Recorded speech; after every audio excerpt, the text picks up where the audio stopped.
because are we? Yes, Are we 100% sure? we are. Yes, All right, I promise. I promise. but Right. we got Next, to get we have to fucking get crazy the now. intro thing Where figured out because this is ridiculous.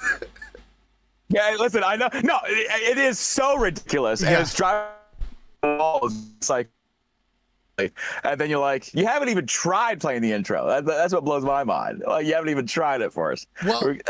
Well, so it's not loading up the thing to actually get it put onto OBS.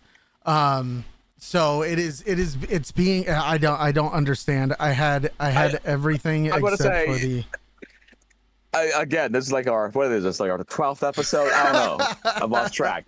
But whatever this is, we're getting there where it's like I literally watch mentally challenged people put on a live stream that has an intro, title sequence. They get it. They do it, Damien. And I don't understand why I come in and it's like every time. well, to be fair, we did start talking about an intro last episode, but we are gonna be moving all of our stuff over 100%. We were talking about an intro 6 months ago. We were talking about intros. 6 months ago. 6 months ago, we were talking about intros, and like we still can't get an intro to play. 6 long. All I'm saying is, I know you think you're too cool for StreamYards. No, it's the only you are, but it's you are this or incompetent nothing. with OBS. Yeah. So we're doing StreamYards where you can go where there's a button that says intro video upload, and you upload your video there, and it's done. I just don't have never to hear use. about, my Google Drive, my Google OneDrive is not. I don't know what you're talking about, Damien. I don't know what these Like words an intro. are. God damn it! I don't know what this shit is. I need. All right. Anyway, did you hear about Jimothy, the short spine raccoon? I need my fucking fonts. Is all I'm saying. No. Also in the middle of a. Go ahead. No. Talk, you can talk You now. go. You go. You talk. I just turned off the AC like half an hour ago. And we're having like a bad storm, and now it's just like I'm just cooking in here now. Oh, But the anyway, blue lights what's have going to on in your help though. Okay, so you mentioned earlier you saw the Odyssey, and you're going to be telling us about it. I have not watched. Wait, what? It's a 4-hour movie. There's like a Cyclops or 12, several Cyclopses, I imagine, in said movie. It's From what I heard, it looks incredible. I've heard that it's nothing but good. Honestly, yeah, that is the only thing that I have heard about that. About the movie is that it's insanely good. It is like cinema masterpiece level shit. Which okay, all right, it was a story that was already written. Can we let's calm down? We all read the book, but like I don't know. I want to see it, but I don't know anything about the Odyssey, despite the fact that I don't think I want to. What? Yeah, you said you were going to go see it? Well, I mentioned that everybody's read the book. Apparently, every other high school in America has their students read the Odyssey in order to graduate, and not mine. We used to watch. I remember in school. How the Odyssey was passed down into my generation was the Amande Sante straight to TV movie made on it. Oh, and that's my only like recollection of the Odyssey. That's what when it pops in my head, it's the Amande Sante. You know who that is? Yeah. You glitched out, so I thought you were just cussing me out for a second. Sure. I couldn't hear nothing. You were just like, yeah, no, I know what the Amande de Santa is. Yeah, well, he was an actor. He played a lot of mafia bosses because he had that that's look. What I was just about to say. I just remember his Odyssey. No, had like Vanessa Williams in it. I mean, to be honest, I don't know. I am gonna go see it, and you should also go see it, and then we should do a film review on it. We should. Yeah. Because you said it is like 4 hours long, right? It's like the max length for an IMAX movie. Every time we mention it, it should be longer. Like, yeah, I heard it was 6 hours long. And then, Yeah, it's 7.5 hours. I saw the 7 hour. Yeah, 7.5 hour Nolan cut. Yeah, it's really good. There's like 3 hours where it's just Matt Damon sleeping, not all in one chunk, but just broken up throughout the film. Are you able to see the chat? I can always see it from, I got YouTube up on this side over here, so I can see chat. I see Molby Motorsports in the chat. Hey, buddy. That's who helped build this bus right here. He's responsible for all this. What? Yeah. He built, like, he set up the whole battery system. He helped me build all the cabinetry inside. He helped me with the ceiling and all that. It was... God damn. Can you build me a bus home, Molby? Yeah, we can conclusively say he can. Yeah. Well, I mean, he's got. I'm going to be I'm going to be 1 year in this thing next month. How are you liking it? You know what? Let's ask you some goddamn questions. How are you liking the bus life? I dig it. I like it. I thought at some point I would wake up and just miss like a home that I could walk in and go to the bathrooms and there's like hallways. Yeah. I haven't missed that at all. It's just cozy. All my stuff's close by. It's all in there. And if I get bored or restless, like I could just walk outside, and it's usually going to be someplace wherever I'm parked at. So it might be the woods, parking lot, whatever. Like, it's cool. I dig it a lot. And as you can see, like, yeah, like literally the middle of the woods. I've forgotten how deep I was in the woods before, and just been like, I get up, like 4 o'clock in the morning. I'll make me some coffee. Kind of. I call this my haunting time. It's like 3 a.m. I'll get up, and I kind of just haunt. I don't do it as much anymore because the last like 3 months, I can only sleep when the temperature is comfortable. And lately, in the heat of the summer, it's only nice between like 4 a.m. and like 7 a.m. And then it just immediately hits like 80 degrees. And then I got to put on the air conditioning. Those are good times to good times to sleep. Yeah. So like 4 to 7 a.m., man. That's fucking peak. That's prime sleep time, baby. Sounds to me like you have nothing to fucking complain about. No, like I got nothing. The rest of the time I just cook alive in here in the 100-degree weather. Now so I'm kind of like my sleep schedule is kind of dictated towards like what the weather's doing, a little to some degree, and so there was that going on. I think that you should start buying yourself some fancy hats. Honestly, I mean that's the only advice that I have, and the only reason I say that, I'm pretty, because you asked how I was doing, and to be honest, I am pretty fucking certain that I am towards the end. I feel like I'm reaching the end of my lifetime because I've started. It's interesting you say that. Yeah, at 32, I think I'm rounding a corner at the end, because I have started a fascination with just watching hat making videos on Facebook. Okay, I haven't came across that algorithm ride yet, but tell me about it. No, it's literally just dudes who take like they just make like wide brimmed hats, and it shows the whole process of them steaming it and then fucking bending designs in there and putting shit on there, and then they're just like, yeah, this is going out to fucking like baseball caps. No, that's much too cool. We're talking about fucking boring ass. They're not really boring. I mean, honestly, yeah, I'd say that's not boring. I happen to have gone to a hattery last weekend. I'm not even joking. I don't know how or where you found a fucking hattery. Listen, I don't know. I just wander into buildings, and this one said hattery, and I was like, you know what's weird is like in the window there wasn't hats. So this is odd. There was like trinkets and things. So like, Yeah. okay, well, is it? Because in my head, I'm like, oh, a hattery's got to be like a hat shop. So I walk in there and there's just a bunch of trinkets.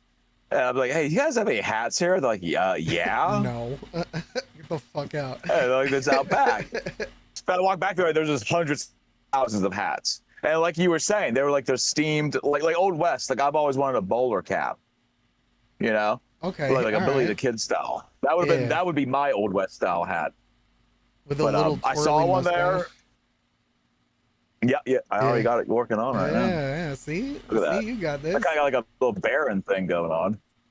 What Old West time? What would be your get up? Like, how would you roll? All right. So 100%, I would be a fat fucking White lord. hood. Yeah. No. All white.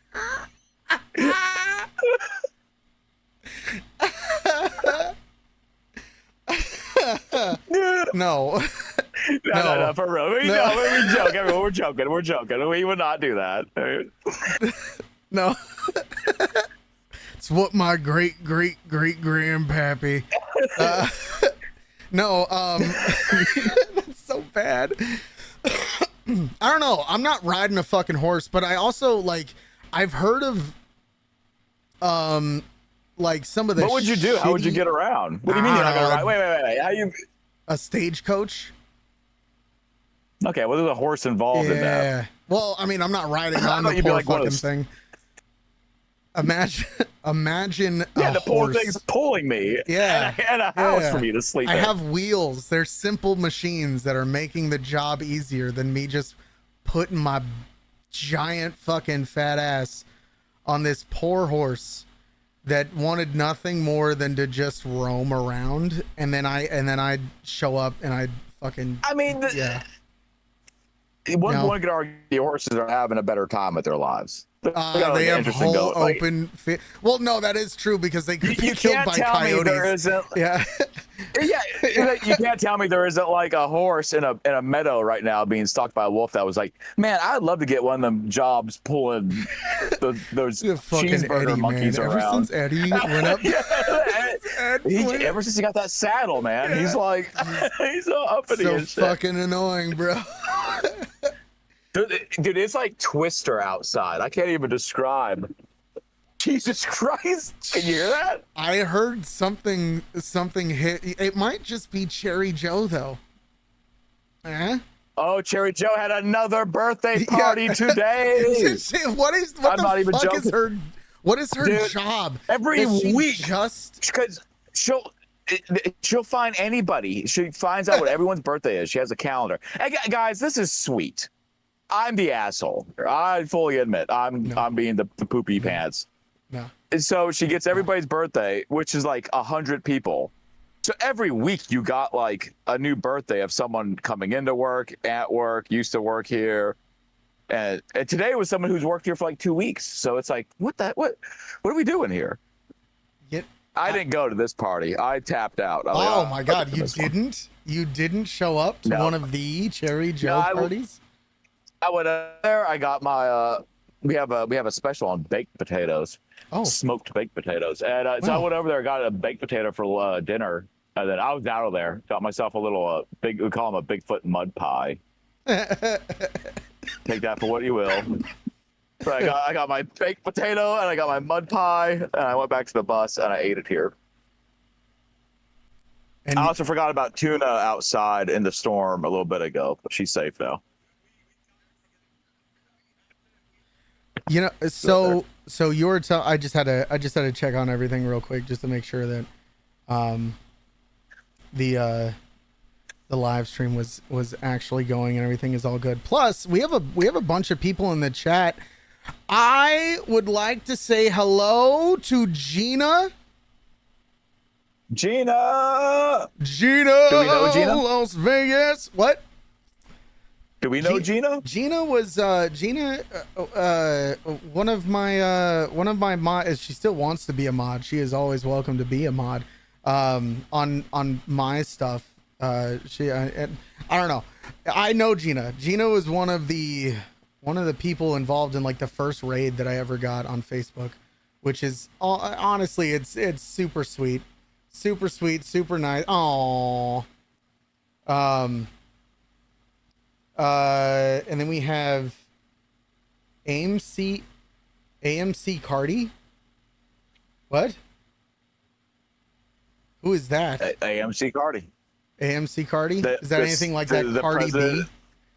The president and CEO of AMC? Of AMC Studios. Hey, I heard you guys were talking about the Odyssey on 70 millimeter IMAX film. Be sure to check it out on IMAX 4DX. Come on down. Do you ever watch South Park?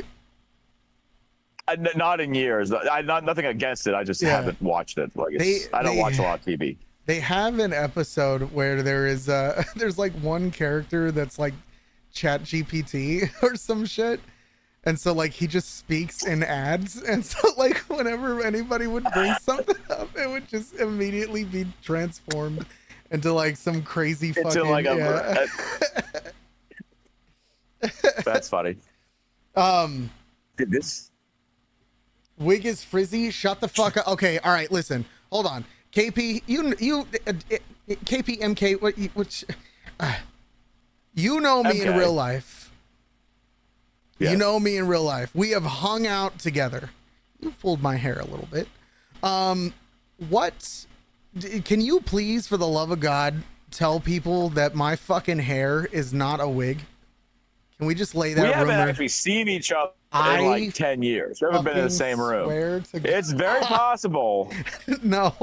That could be a wig. And now that she mentioned it, I'm looking at it. I'm looking at it, and I'm a little suspicious. I see some fucking lace in there, and I don't know, man. You're on the offensive. No. I saw a picture of Howard Stern without his wig on, and it's like the scariest creature. Does Howard Stern wear a wig? Yeah, he wears a wig. You think he's like 80 years old with like thick black squiggly hair? He's the richest fucking person in like radio that has ever existed. I would imagine he has the money. He's not like Steven Seagal. Oh yeah, he definitely has the money. Yeah, he's kind of another one where it's like you have the money to fix the issue, and it's obviously an issue for you. It's not for me. I just got over it. Like it's just gone now. Oh, but like, go ahead. No, I was gonna ask if like it's all actually finished. Like the top hair, is it done for you? I haven't grown it out in a while, but I would imagine I would look like Ed Harris in The Abyss if I started growing it out. So yeah, you look like one of the Ed and Eddie characters. It's just like 3 or 4. Yeah, like I have a couple maybe up there. Not much to work with here. Oh no! I should ironically grow it out and do a comb over. Or just do a comb over, old school style, just to see what people say. Like, is he doing a comb over? No, listen, it's so sad when I see like older guys where like the back of their hair, like the back part of their scalp is fucking strong, but then the front. Jesse Ventura, there we go. That kind of guy. That's how mine is. Like everything back here is just. It's all as thick as it has ever been. Everything around the sides, like it's all like fine. Like that stuff ain't falling out. It is just the top. So like if I grew it out, I would look like Jesse Ventura. Like it would be that style of. Never mind. Do come not on down grow. and check out my hairline. I spend my time down at the Baja in Mexico, and I can tell you right now that the government doesn't know that I collect my own rainwater, and I feed it to my kids. Florida. Yeah, I'm sorry. I thought I was in the United States of America, where I had freedoms to do things. I was a governor, a fighter, a Navy SEAL. I was a frog man. I love Jesse. Just okay. Hold on. MK has pulled my hair. Listen, we don't have to talk about that live. There have been some pretty steamy sessions. This is where Dan decides to go after my homophobia. No, he's not. He's not. As a matter of fact, when I came out, That was one of the complaints I got from last week's episode. Is like, what does Dan want you to react to when you ask, what do you thought of Thor's cock? And I'm like, I don't know what he thinks I'm gonna say. I don't know if he's just trying to like kill the mood. I want you to fucking admit it's impressive. That's all I need. That's all I need to hear. Where does he? It's like, where does he think that conversation is gonna go? Just admitting that maybe fucking Chris Hemsworth wouldn't be the worst thing in the world. I mean, you could at least write a story about it. Yeah. I'm sure some. You know what? Why you think there would be more stories of regular people sleeping with celebrities that are just out there, but they're just they make them sign NDAs before. Yeah, is that what's going on? They all have to sign an NDA. You can't write like a penthouse forum. Listen, I slept with Dustin Hoffman. Let me tell you all about it. Philip Seymour Hoffman. And let me tell you, after death. I fucked Bryan Cranston. The man doesn't look too terrible in a dress. That's all I have to let anybody Bryan know. Cranston? We often talk about Charlie Manson. How about Bryan Cranston's weird ass Charlie Manson connection? You're gonna have to explain that one to me because I don't even know. I so don't. Bryan Cranston like grew up in that area during that time, and he went out to what was that ranch that Charlie Manson had? There's a bunch of weirdos in chat, I'm sure. What's the name of Charlie Manson's? Yeah, chat. Right. Receive it for us. Go grab it. Yeah. Yeah. And then he said he was just hanging out there, and he saw a guy with a bunch of people come over the hill on horses, and the guy in charge was Charlie Manson. And then he segued into a story like 10 years later where him and his brother are working at a restaurant, and they both hated this cook. And then one night someone murdered that cook, and it was the same night that they were moving out of town. And the police were obviously like, "Oh, well, you killed this man," and they're like, "Nah." But they never found no evidence. So it's kind of like that Colin Farrell story where like he was partying with that guy and then he died, and then his argument to get out of it was like, "Oh, I was doing drugs. I don't remember anything," and they were like, "Oh, okay."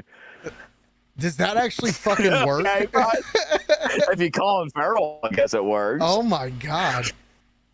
No, I see. This is why I don't. Jeff Matlow came in.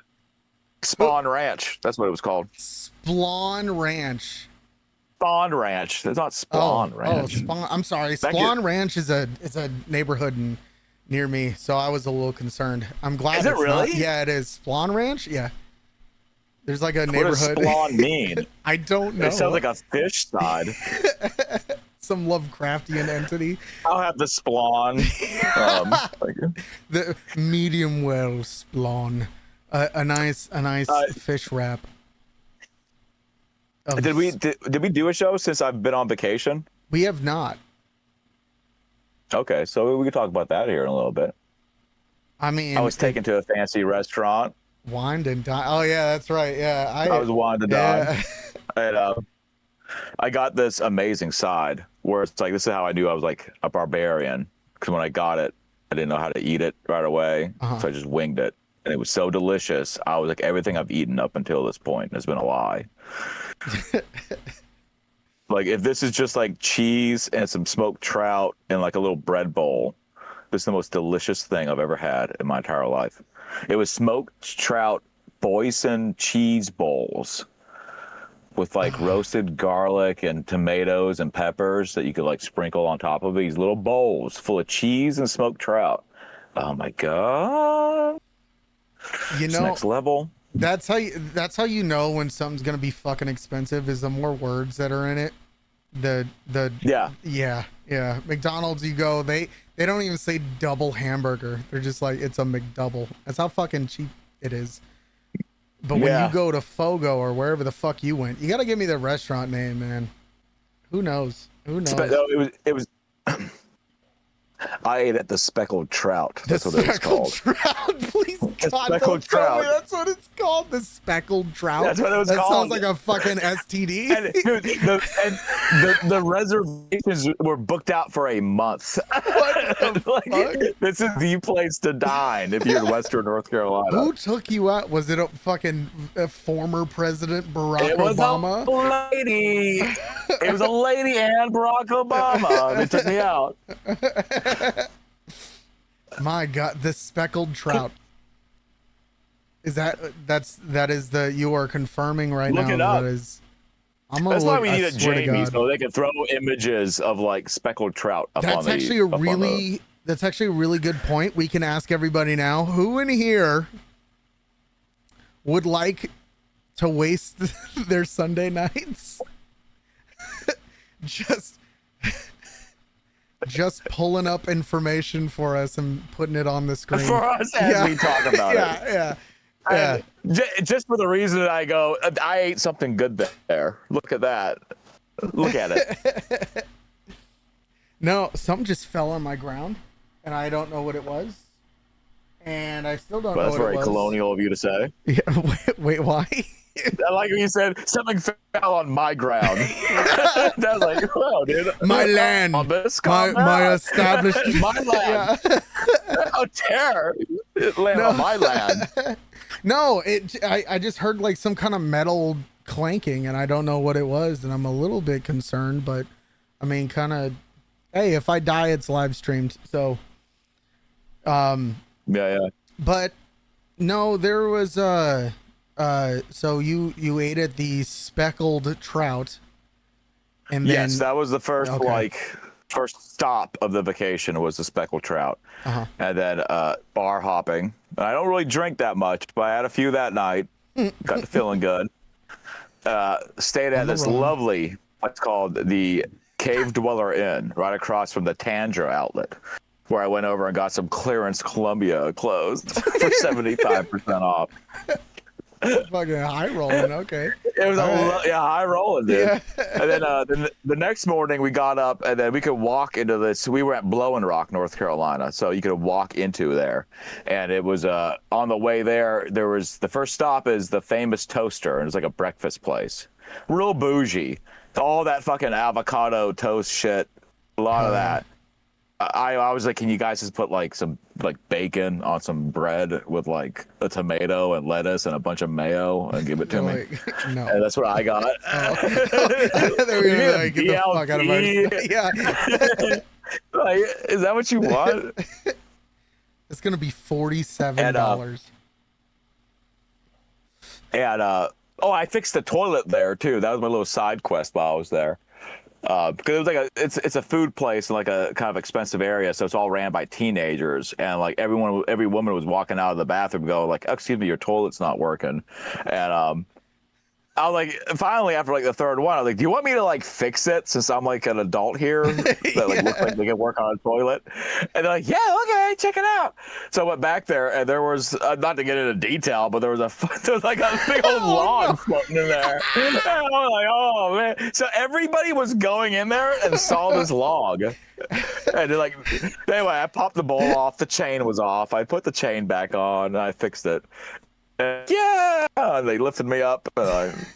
I'm now a town hero. You're like Jane in Mudtown.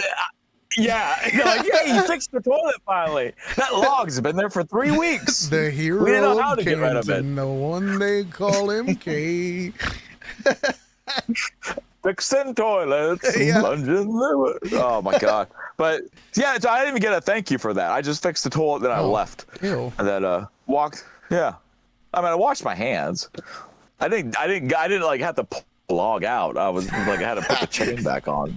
You know, technically, you could amend your story and just tell people like, yeah, I tried fucking everything, nothing was working, so I had to go get some of the fucking cooking gloves from back there, and I had to wrangle this goddamn fucking this 8-pound shit.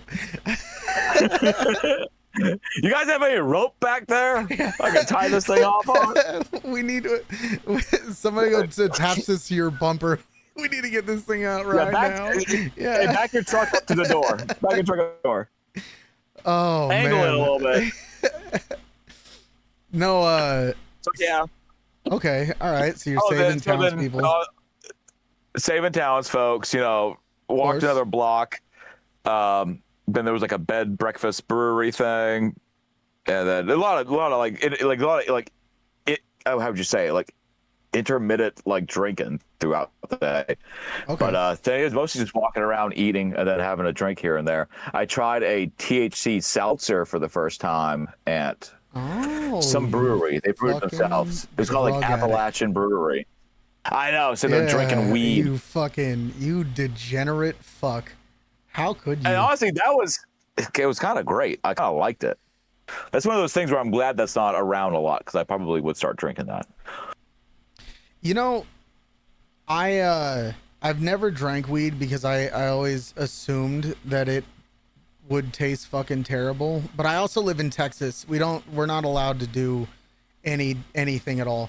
I am convinced that the day that weed becomes federally legal, Texas will outlaw glass products that you can smoke from and rolling paper. Wow, it's still like that. Wow. Yeah, we just made it illegal again because they made like But then that THCA was legal in a lot of places, and then they stopped. Yeah. Like that got reversed or something. yeah. So right now, there were a bunch of shops that were selling basically just straight up weed. And then Texas was like, I'm sorry, are y'all having fucking fun over here? Are we not enough I'm sorry, fun? are we making sales tax off of this? Yeah, are we not enough fun here in podunk ass Texas for you? And so they decided that they were going to call an emergency little hearing so that way they could get this fucking shut down again. And really? Yeah, dude. I fucking hate this Wow. state. I hate this state so much. It's the worst state in the entire country. It's not the worst state in the West country. Virginia Texas? does You're out of your exist. mind. No, I hate this state. You'd actually probably like West Virginia. I You'd don't. probably dig it. What's in West Virginia though? If you Dead show crops. up, you. Yeah. You're I'm there. the only one there. West Virginia population. I guess you are here now. So one. And every time I've only ever stopped in West Virginia to like get gas or eat and get a quick bite to eat. Yeah. Every time I go there, it's just like everyone's just like scurrying is the best word for it. It's a place they gotta go. Like I don't think I've ever seen like a gathering in West Virginia. That's because there's what's like the big city in West Virginia? Who knows? Anybody? The only city I know of is Point Pleasant, and that's because of that Richard Gere movie, The Mothman Prophecies. So they have cryptids and dying crops. Yeah. I hate West. It's West Virginia might be a little bit worse than Texas, maybe, but I can't. See, I don't think you've traveled enough because Texas wouldn't even be in the top. Texas would be in most people's counts in the top 5 or 10 states at least. Well, so all right, if we take the big cities, right? Austin is cool. San Antonio's cool. Houston's cool. Dallas is cool. Yeah.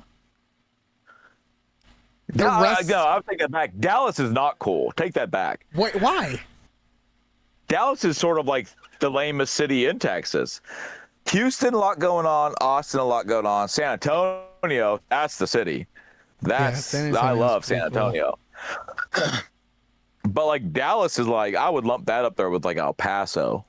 It's like one of those cities where it's like, oh, I got to go to Dallas today. I guess I'll go see where JFK got shot. Yeah, it's just depressing. Like, that's the only thing they have. They're like, have you seen our video? That's what I did. The first time I visited Dallas, I was just like, hey, where's Dealey Plaza? Where did Oswald get the shot off?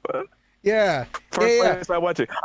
I basically, when I showed up in Dallas, I parked downtown. I paid parking downtown, got out, and I went, where's Dealey Plaza? I mean, someone pointed down there. I walked there. I went straight to the grassy knoll, and I went, yep, this is where they shot him at. They have an X That's in how the road where you got like, shot. yes, they do. Yeah, they do. Yeah, They do. Yeah, They have I know. for every shop they have an X in the road. That's crazy. That's insane. Imagine like on the New World Trade Center they had big old targets somewhere the planes did hit before. Like you'd be like, why? Oh no. They have the blueprints. Imagine having to be that guy that has to like explain that to the people who are building it. And they're like, all right, and then we're gonna have two big red X's. So every morning at 8:45 when the first plane hits, I want all the windows to go red with a big X. Yeah. Just to signify. It's the worst. That is the worst thing ever. Holy shit. How is it any different than putting X's on the road where JFK got shot every time? Texas would, if that, oh my God. You know, thank God it didn't happen in Texas, because then we would absolutely, wait, hold on. Is that in Dallas or is that in? What? Dealey Plaza's in Dallas. I don't know why I was thinking for a second it was in Fort Worth. Oh no, I forgot about Fort Worth. Yeah, most people do. It's pretty much, I mean, technically, whenever we mention it here in Texas, it's Dallas, Fort Worth. We rarely, we just kind of slap those two cities together. And I mean, Fort Worth is kind of cool. They have the river gardens or the water gardens. I can't remember the name of it, but they have the gardens. Texas has a lot of nice stuff. You guys got Corpus Christi. That's where everyone goes to party. Anybody? Austin, I guess. if you like music, I don't know. I remember I drove I wanted to go to some state park that was they had a dam there, and then they got rid of the dam, but not really. They just opened it up. They were just like, we're not using this dam anymore, and they made a state park out of the river basin out there, and I drove 6 hours to get to this place. And it was one of the most boring places I've ever been to my entire. It would look like Fallout. I showed up to the Fallout set. It was an old dam, and it was just a desert. And I was like, "Why did I drive so fucking far?" I could have toured this place on fucking Google Images and just had a Google card no drive. Difference. Yeah, man. So it's just me standing out there by a dilapidated dam, and occasionally you just hear a rattlesnake rattle go off in the distance. And okay, well, that is kind of the definition of a lot of places in Texas, though. There's just so much unused fucking space. All of West Texas is nothing but, there's got to be bodies out there, man. There has to be. There has to be. And it's just, when you driving up, I remember I took some route up. I came into El Paso from the south, and you kind of on that border of Mexico, and it was 2 hours of just desert mountains. Yeah.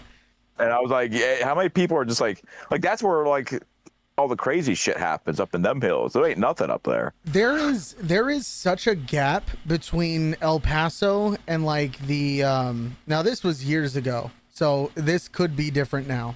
But when you're going to El Paso, there will be a road sign that will tell you that hey, you better fucking get gasoline now, bud, because this shit ain't getting any better. There's nothing for the next 60 goddamn miles. Good luck. I remember going through New Mexico. There was a sign. I was going through somewhere around White Sands, and it was no gas for 80 miles. Fill up now. And I was like, oh shit. Oh no. And it was no crap. Imagine driving for an hour and there's nothing. Nothing. Literally just mind blowing. Not a fucking Dollar General, not one little McDonald's anywhere, just open road. And Dollar, I love that though. That was a fun road trip. Where you couldn't see anything. It was just nothing on both sides. That was only for one section of it. That was just one section of it. Then it got interesting in other spots. Oh, I mean, I don't know. I definitely would rather be living somewhere with like actual seasons. That's kind of my big complaint, is that we don't like winter. We don't have that. It is just boiling hot summer, and then we have 2 weeks where it gets down to like 30 degrees, and then 1 or 2 days where it goes below freezing, and then it's right back up to 80 degrees, and everything here fucking blows. I would really enjoy living, I think, in somewhere up north, just cause. Like New England north, or just like north, like Montana? What do you mean? Oh, we've actually talked about it. Seattle. I would move. Seattle, yeah, you're a Seattle guy. Yeah. I flew into Seattle once, and that was the greatest thing that I have ever seen in my entire goddamn life. And Oh, that's bad. why? What's the greatest thing you've ever seen? You're like, oh wow, you get off the plane, like there's where Kurt Cobain killed himself. This is awesome. Why does every fucking city always make a big deal out of this? It's always just like, the only person we had. If you go to Philadelphia, that's where it happened. They're just like, this is Rocky. There's an X there. Yeah. Oh my god. No, I like the city, and I feel like there's all the little biomes that I could need to fucking thrive. Out in. What would be like your dream day in Seattle? Like, take me through. Like, wake up, where you going, what you eating, Well, what you gonna go do?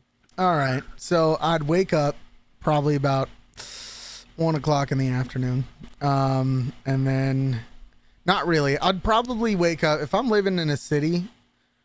I'm probably gonna wake up sometime around 4 or 5. Right? This is just imagine that I'm rich and I don't actually have anywhere to be. And I would wake up, I would go and work out, obviously, because I'm swole and I'm massive and I've been working out for years. So I'm looking good. And I'd get back home, do my morning ritual, my little morning routine, and probably fuck my hot wife, and then get dressed and go fucking eat. I don't know. Walk around the city, find a goddamn spot that I enjoy, and that's like a shit on the ground. Yeah, go meet the mayor. He's homeless, and then and you know, just I don't know. I'd go meet people.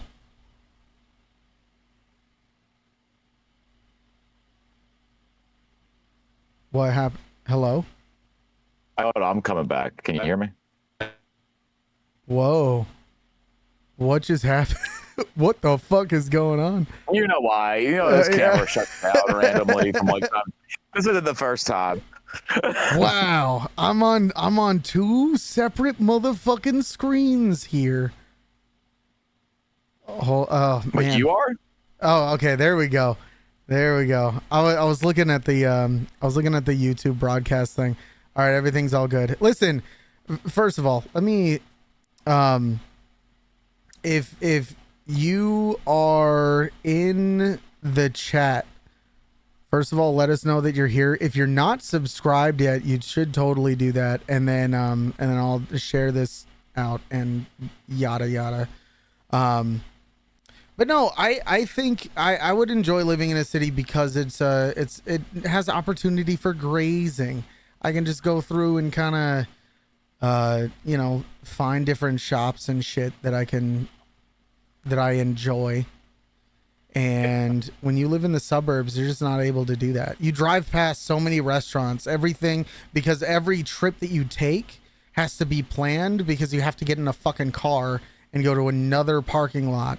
And then, so like a lot of people just skip over all of these fantastic mom and pop shops. Well, when you're in a city, you have to walk that. And then when you're walking, you get to look at the menus that are on the windows of the shop. And you're just like, oh, I'd rather have that.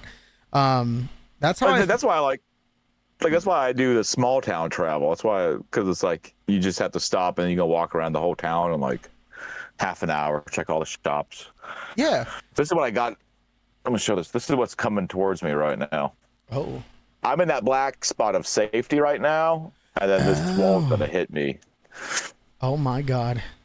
Ladies and gentlemen, we might have Buckle the up, end. folks. Yeah, it's just gonna be you. The fucking back of your bus is gonna rip off, Yeah, and you're gonna, I gotta get one more fucking minute in. No. Hold on, And you let me tell you get about sucked this. out the fucking back. My God. You guys, isn't it funny how Matt Damon's always Please, locked to please movies? like and fucking subscribe. I don't know why my voice is so fucking terrible right now.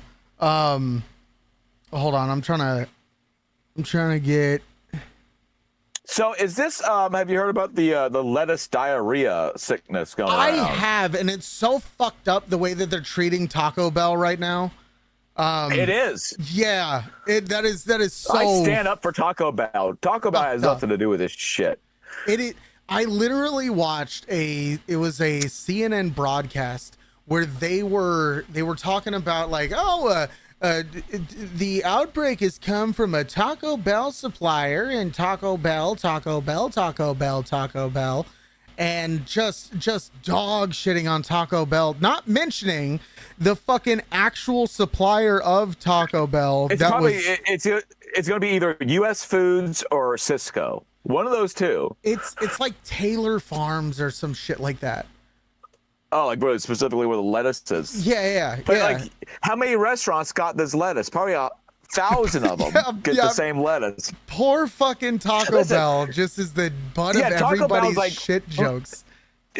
Yeah, it's like Taco Bell. Listen, of course they give you diarrhea. You know that's coming. You know going into this. That's why I like Taco Bell. It's like comfort diarrhea. It's like I'm gonna eat a couple tacos. I'm gonna chill out for like 20 minutes, and then we're gonna blow up this bathroom. Shit, everything that makes me human out. Yeah. And how dare they be like, oh, Taco Bell lettuce giving you diarrhea? It's like, no, their food gives you diarrhea. We know that going in. Yeah. Oh. Hey, if you're surprised by Taco Bell diarrhea, get out of this country. Yeah. Just leave. The very authentic Mexican food of Taco Bell. And okay, so when you do go to Taco Bell is probably the only restaurant the only fast food place. Okay, restaurant, but yeah, I guess we could call it that. Sure. Yeah. If Taco Bell is a restaurant, then I'm a chef. Yeah. Oh my God, it's so bad though. I don't understand. Taco Bell has one good thing on their menu. They do. It is you're lying out your ass right now. No. First off, it's all the same thing. It's all the same four things. It is taco. The whole menu is burrito, the same thing. Or chicken. Have you had the Cantina chicken? No, I haven't had the Cantina chicken. The fucking Cantina chicken tacos are the greatest goddamn thing to ever be invented by mankind. Everything else is just mid, but I've had a lot of Taco Bell. I am burnt out on it. I can't do it anymore. Yeah. I could do one of those like gordita wraps, right? I could do a lot of those. You should order one right now. I should DoorDash in the middle of this tornado. Yeah. I should DoorDash a Crunch Wrap Supreme, the Baja Blast. I really need this right now. I need this right now. Here's a little $5 tip for you. Make it snappy. Extra lettuce. I want to blow it out tonight. Tell them to dig through the garbage, find that shit that they threw out. Oh man, no, I've had so much Taco Bell that I think I'm just burnt out on it, and it's always so hit or miss because when their tacos are crispy, they're good, but when they're fucking gross and soggy and dog shit, it's awful. But I don't know any other food establishment where people will go in and order as much food as they do. Chat, if you guys are listening right now, give us your Taco Bell order because it's always way too much. It's too much. It's always way too much food. It's like 2 gordita crunches, a fucking box. I have gone in there And I bought a party pack of tacos just for myself, and I've spent the whole day just walking around with a box of tacos. It's like, no regrets. That is less of a conversation and more of a confession of just like there was one time I was so sad that I was so pathetic at one point. I had a $20 bill at Taco Bell. So I'll give you 12 tacos for that. No gas in my tank. And I was like, I'm getting fucking 20 tacos from Taco Bell. Do you like the Doritos Loco tacos? I do, yeah. I was thinking like I would love to go to like Mexico one day and just go to like a nice like quaint Mexican shop and be like, I get one of those Dorito Loco tacos. You guys have the Cool Ranch ones. They discontinued those in the U.S. Oh my god! You guys had old Volkswagens. Do you guys have that? Oh my god, that needs. So I feel like that should happen. Where you go into like a Mexican restaurant and you just ask them like, where are the Dorito tacos at? You guys don't have those? I noticed there's no cinnamon swirls on here. I don't know. They do. I would say Taco Bell relies on the refried beans way too much. They fill way too much shit out with those refried beans. They're not that good. But they don't. And this is where I get frustrated. Is that when I get a Crunchwrap Supreme, it is always the first bite is tomatoes and lettuce. Yes. And then the second bite is a little bit of meat and a little bit of beans, and then the rest of the fucking thing is just lettuce and tomato. And I'm like, this shouldn't be legal. It shouldn't be. How legal. are they putting it together? Like it's a flat thing that you wrap up. So why wouldn't it just be like meat bottom, sour cream, lettuce, tomatoes, wrap it up? Instead it's like they put all the meat on one end. Yeah. The guy like stacks it. It's like, why are you doing it like that? This bite is gonna be fucking fantastic. Everything else here is gonna taste like fucking tasteless garbage, and they don't ever season it.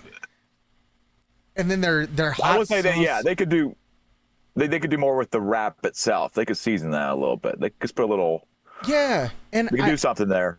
And I have found a fantastic little Mexican food joint here in Killeen. It's called like Los Pinchos or something like that. I don't know. It's probably a cuss word in Spanish. So wait a minute, is it in a little strip mall, like a little two-shop strip mall? I think it might. I know it's relatively new. It might be a food truck. Yeah, but they have actual good food. Their little Crunchwrap things are like actually filled out, and it just makes me happy. It like the whole restaurant just makes me happy. When I lived out there was a Mexican place that was like a little two-shop. It was like a newer little two-shop strip mall. I went in there and it was like a Mexican like grocery store with a little kitchen thing going on in the back. And I got a pork wrap, and it was so good. Now that gave me explosive diarrhea, but it was worth it. Like I mean, it was bad. It was probably food poisoning, but man, it was tasty. I'd do it again, honestly. like Liam Neeson in the the Naked Gun movie. The Naked Gun movie. I had 8 chili dogs. I had 8 more that day. Like, oh my god. No, it's we haven't talked about that movie enough. That movie, we both loved it. It is right. We both like. It is so fascinatingly good.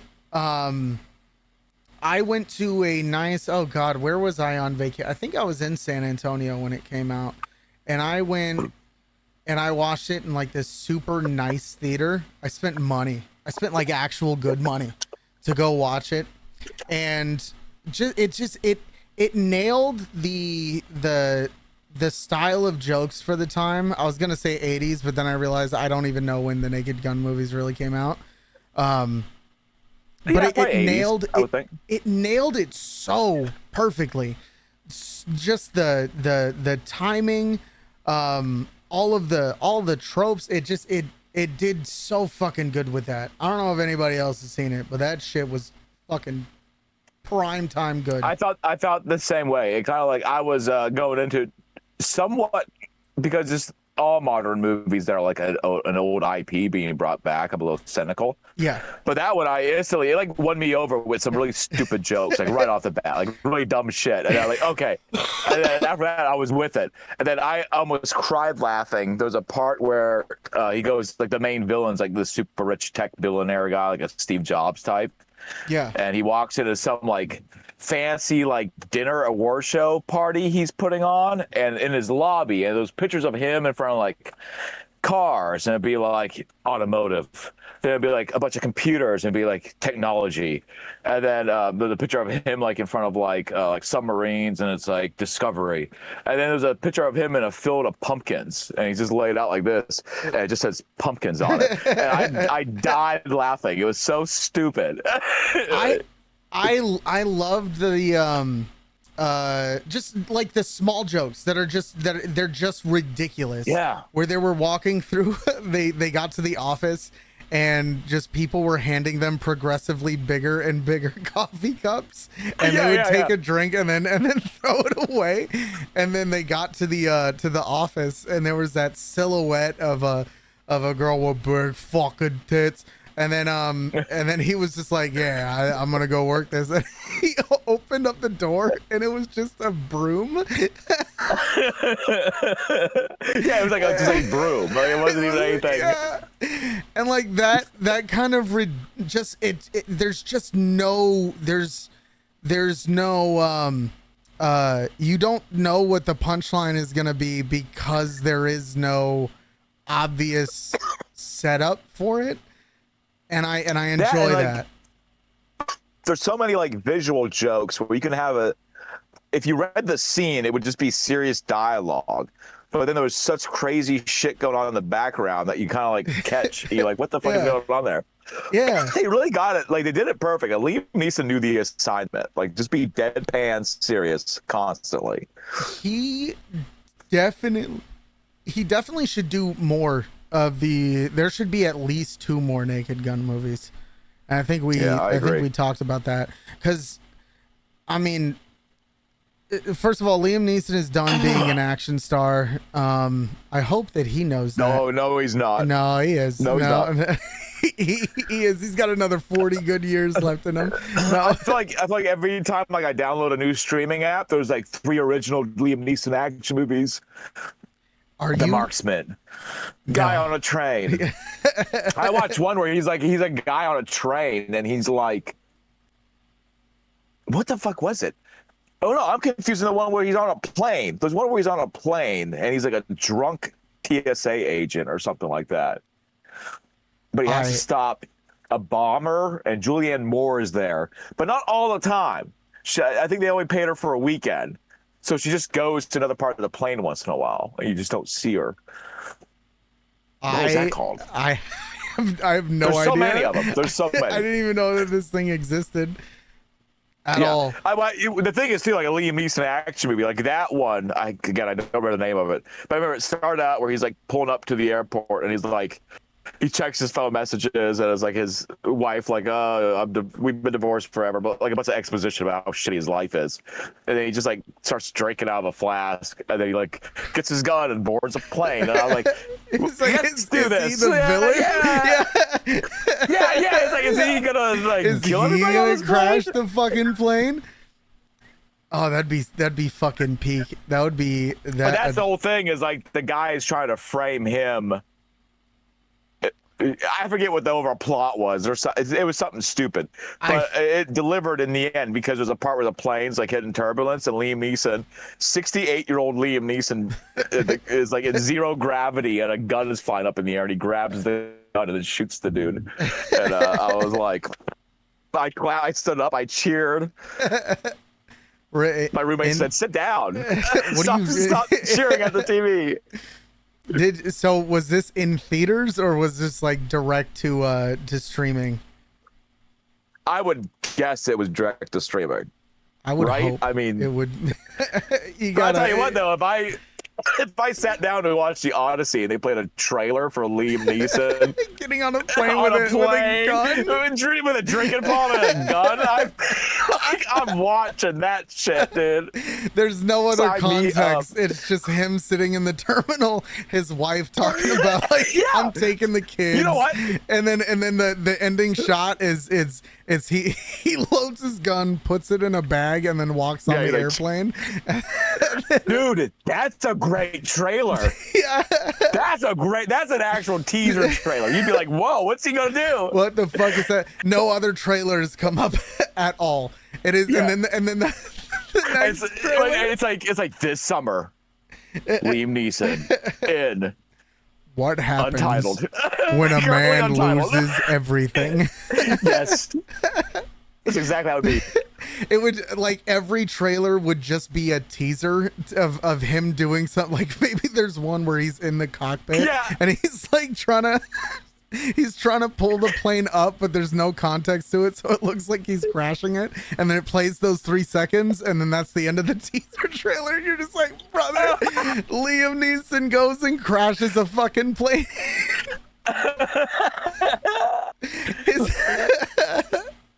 He's like, Allah Akbar.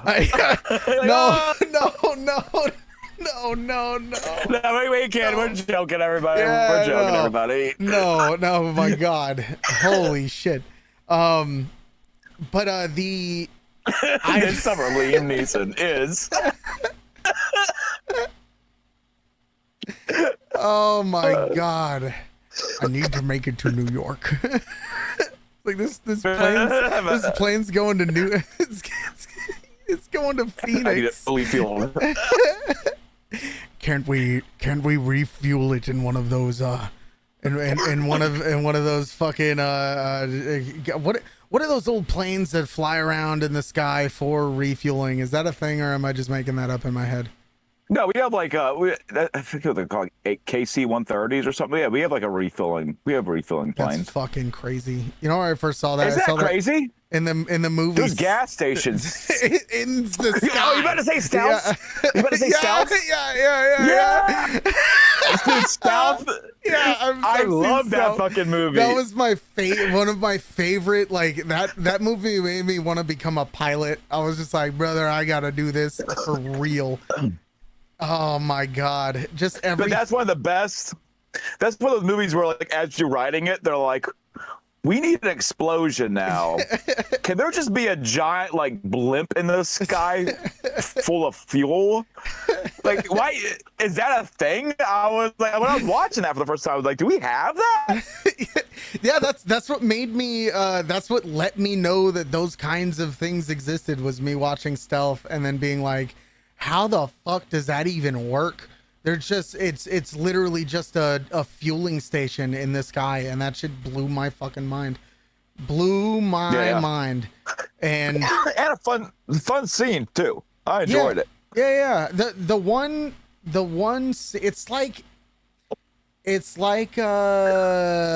what is that one We movie? should talk about Stealth for like an hour. Do people know what we're talking about? We should probably give a layout of. Like, I guess if you don't know what Stealth is, we should give a synopsis of what the film is. We should give them like the wrong. So we've talked about it before when we do like movie or game reviews, and it has nothing to do with the actual movie or anything. We're talking about it completely. Like, with Stealth, like if they were like describe Stealth, I'd be like, well, it's like Top Gun meets Frankenstein. HAL 9000, or what was the? Is it 9000? Yeah, HAL 9000. Yeah. If HAL 9000 got a jet and was just like, yeah, y'all are kind of fucked up. Yeah. That's essentially it. Yeah. It was. I remember. I think I saw Stealth in the theater because I remember everyone flipping out when Jamie Foxx died. Jamie Foxx is in it, and I don't know who the other guy is. And then Jessica Biel's fine, thick ass is up in that movie too. And did you hear that? Big fucking no. Big, medium-sized tits. Because there's that scene where they're like in Japan for a week, and then like there's just a gratuitous bathing suit scene where they're all near a waterfall, and like the camera just cuts to like bikini clad Jessica Biel and like does a full body like. I miss those things in movies. They used to be misogynist toward women in movies. They need to bring that back. No.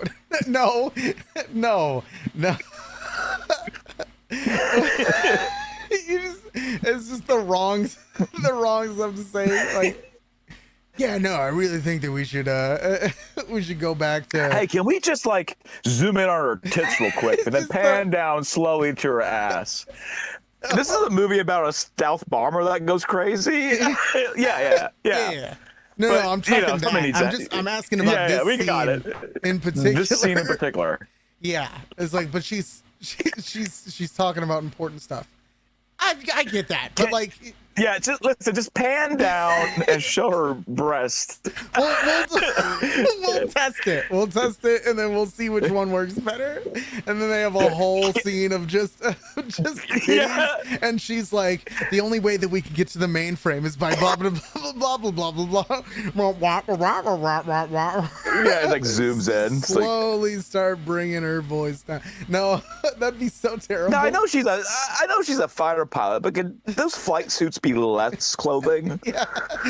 Can she do like, is there like a swimsuit version or like a tank top maybe? How solid are you on her wearing a zip up full sleeve pantsuit essentially for the entire movie? I'm out. All the investors would leave. All the investors would leave because that movie. Well, I always forget that movie how it ends. That's one of those movies where I don't watch it for long enough that when I go back to watch it, I'll catch myself halfway through and go, "Oh, I don't remember how this movie ends." And with that one, it ends with him like the plane like becomes self-aware. Well, it becomes self-aware pretty early. Yeah. But then the plane decides to sacrifice itself to save his partners, and North Korea somehow manages to shoot down the super advanced stealth aircraft. That's the real mystery at the end of the movie. And like half that movie is the plane negotiating for its ability to land, and it just needs somebody to come up there and put a fuel thing in it. It's like negotiating, like I'll land, but send one guy out with a like, okay, plane, calm down, plane. So the thing that I remember the most in that movie, it's one scene, and it's where the fire breaks out like on the plane itself, and so it shoots its missiles into the water and then goes close to the water, and when the missiles blow up, it creates like, you know, essentially rain that then puts out the fire, and I'm like, oh my fucking god, guys, like this is the coolest fucking thing ever. And there's like so many, like that movie's full of like a lot of like quick cuts to like people in computer monitor rooms going like, how did it know to do that? How does it know what water is? Yeah, it's like, damn, that guy's fast. We really have to destroy this thing, guys. Like, really, that was actually pretty fucking cool one-liner. He just outperformed every Navy pilot ever. Look at this. A lot of shit like that in that movie. Do we really care about North Korea that much, y'all? Anybody? Honestly, we could just spend this time making a couple more of those bad boys, and then we can just, you know, kind of fucking let it go. That movie could have been more, though. That movie could have gone really crazy. Like, it kind of confines itself to being like just a couple people in fighter planes fighting another fighter plane, but the intention of the AI, we didn't even say what it is. It's an AI drone fighter pilot plane that goes crazy. Because it gets struck by lightning, a la Frankenstein, and then it becomes Hell 9000, and it's like, so you know what? I think, but like that plane's mission was to like nuke every city or some crazy shit. Like, it's like, man, why they should have actually gone through, like, should have gone a little further with it. They should have taken out more people. That would have been like higher stakes, and then you could have bigger battles, like more aircraft involved. It's like a super plane, but it had trouble fighting the guy from the Home Depot commercial. You know, and as I got older, I realized that like if something like that did happen, we wouldn't. Why the fuck would we just have those pilots and nobody else. I feel like at some point we'd be like, yeah, just send like 40 fucking fighters up there. Yeah. Just a wall of shit it can't. I don't know. I thought it was so. Here's what they should have done. Here's what they should have done. They go, okay, this thing's like taking out all of our pilots. Let's send all the drones after it. We got all those like Reaper drones and all this. And then it takes over all the fucking drones we launch. Yeah. And then that's a movie. Stealth 2. Let's make it happen. Let's go. What if it was, what instead of 1, it's 4,000? Yeah. Well, it would start with like North Korean scientists putting the brain back together. And then like it would like wake up. Connects to all their Bluetooth devices. Oh yeah, it takes all the Bluetooth devices. He's like everybody's so a bunch of like Dollar General speakers are going off, and everybody's phone just starts sending all the nudes on there to like their social medias, and it's my God, holy shit! I don't know. I feel like stealth can be dead for a while. There are other. Was there a Stealth 2? Did that happen? Is that like a straight DVD? Let me check real fast. Let me look at this. Yeah.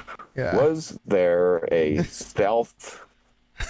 Computer's like, are you talking about that fucking sweet ass fucking I'm jet about to movie? explain. I'm gonna be like referring to the movie Stealth, where something a lot like you about a AI plane gets struck by lightning and becomes radical. And becomes radical. Super fucking cool. Yeah, it becomes really based.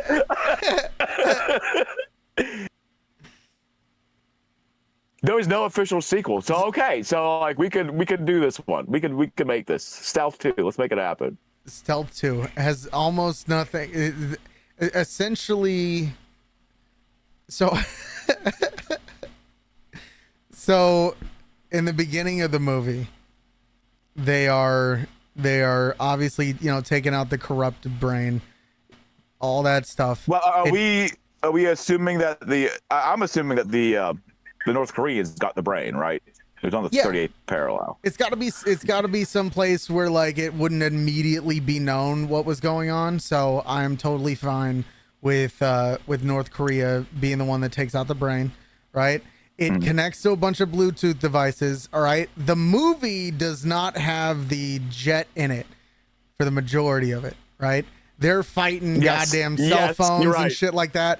But then when they think that they're about to get the upper can I add a little thing? Yeah. When it takes over all the Bluetooth stuff, what if the scientists that are trying to figure this thing out, so it connects to their headphones, and then the jet tells them how to fix itself? That's how they even know how to like repair it. But you're right. I don't want the jet till the end. Yeah, so the jet is like the final boss. Yeah, the jet's like the final form. Yeah, we're gonna get it. Rolls in. It still can't fly, but it's on like a little platform that just kind of moves it around. No, it would be on like a tank. They put on like one of those little dog ones, right? Yeah. So like he's now like a little dog thing, and then that can jump into a plane, like that, like. Oh my God! Well, he could fly. I mean, if he's got like some weird robot form, he could jump into an aircraft and fly it, right? Like, what if that's actually kind of scarier? He could jump the different aircraft. That's gonna be in the movie too. He's gonna jump out of an aircraft onto another one and take it over, like rip the. I just imagine one of those little robotic dogs. And it's no fucking dexterity whatsoever, trying to climb up into the cockpit of a fucking of a jet and pilot that shit as a dog. What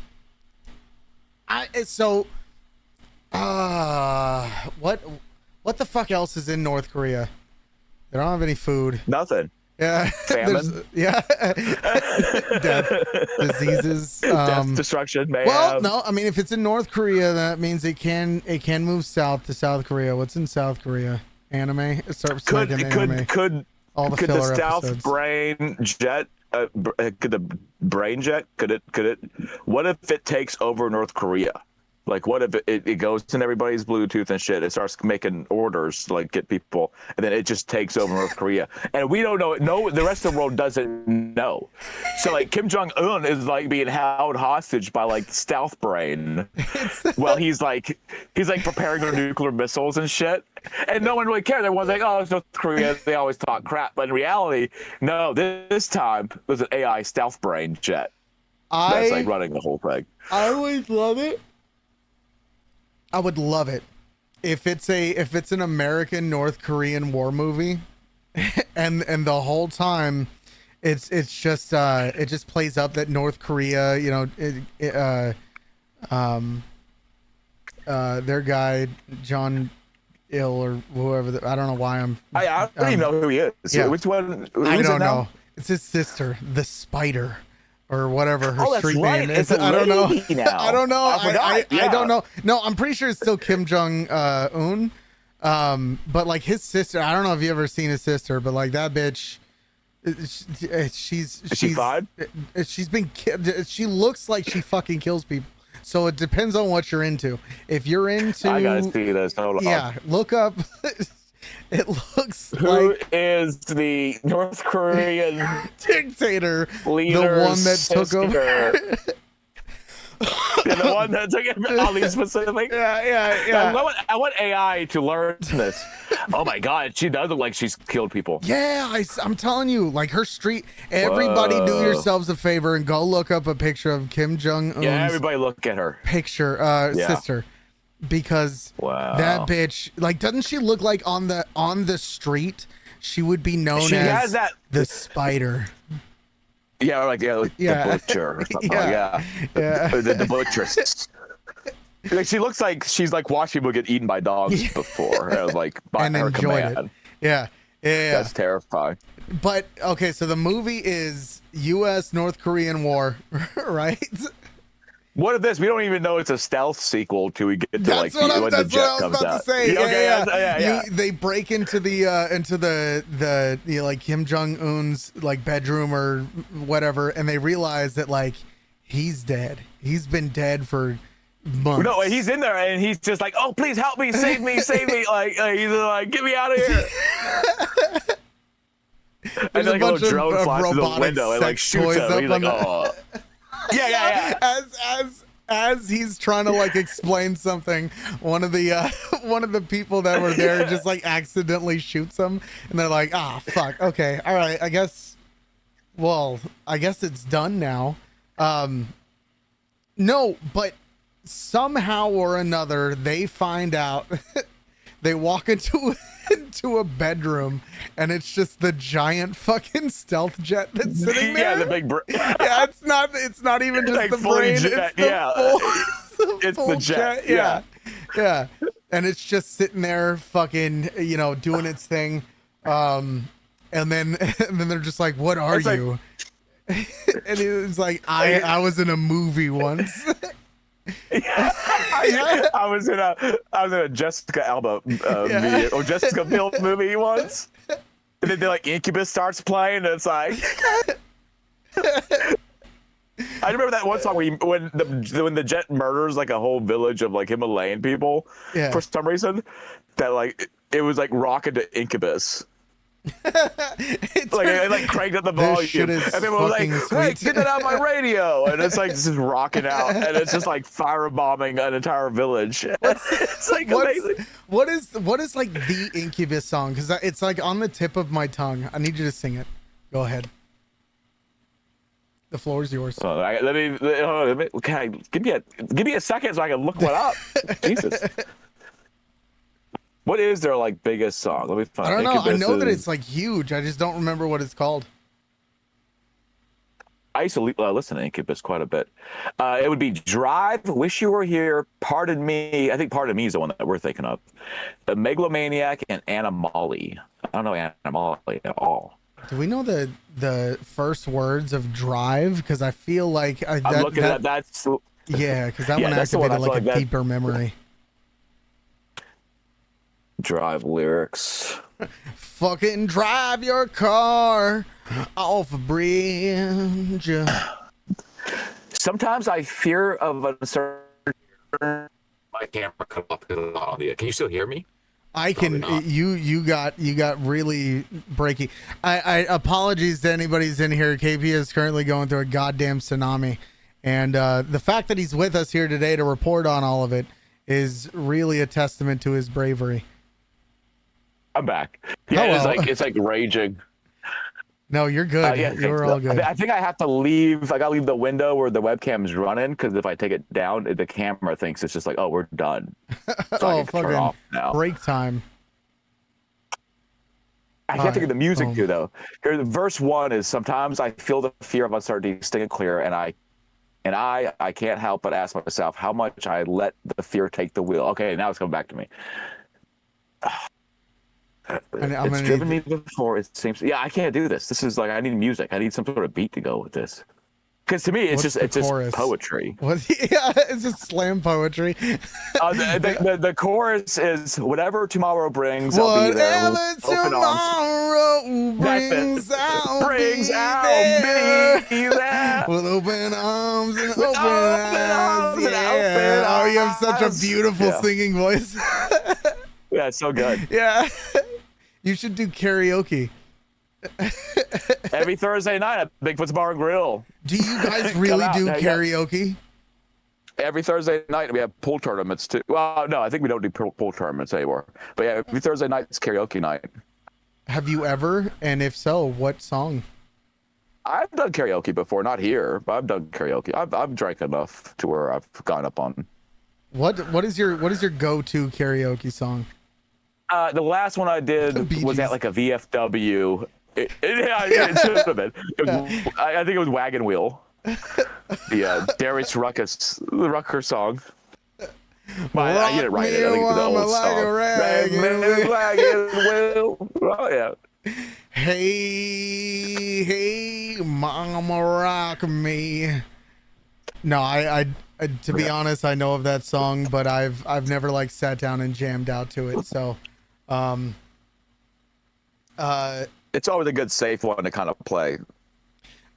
So my ears are like sweating because it's like 90 degrees, but I can't open nothing because the storm's outside.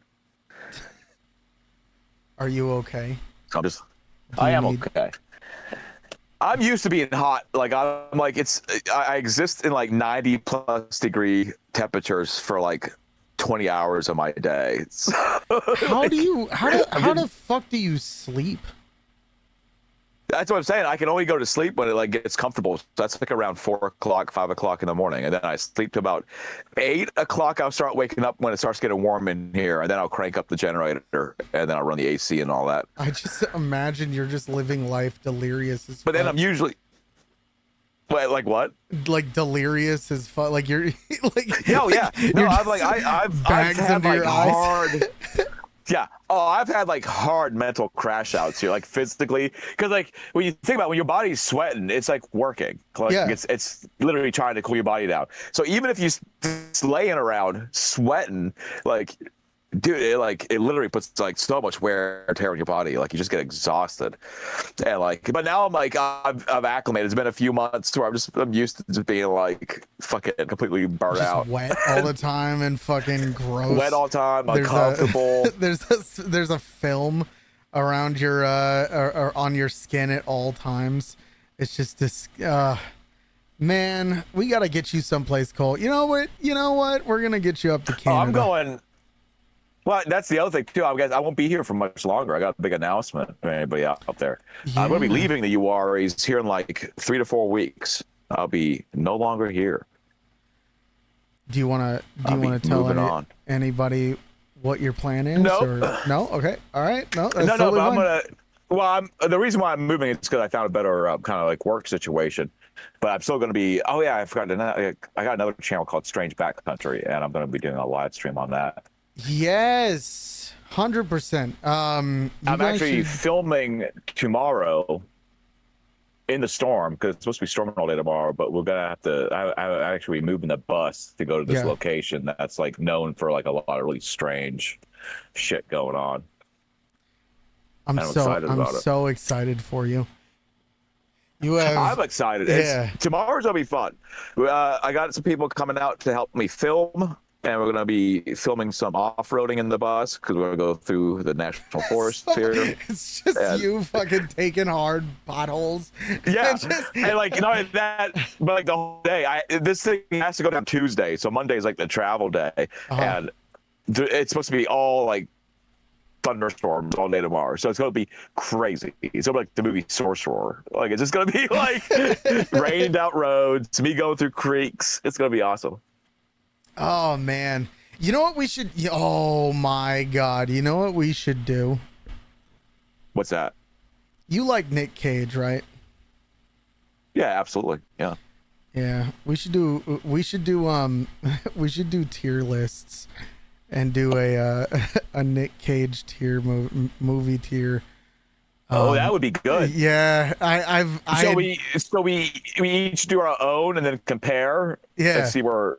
I'd be curious where we line up on some of that stuff. Yeah, like so the way that I'm imagining it is you film yours, like film it, don't live stream it. I'll film mine of me like putting it together and then like justifying my decisions, and then we will reveal our list together, and then is it gonna be in the format of like? But it's gonna be in the format of like A, B, C, D, E, like tier list of like what's an A tier movie?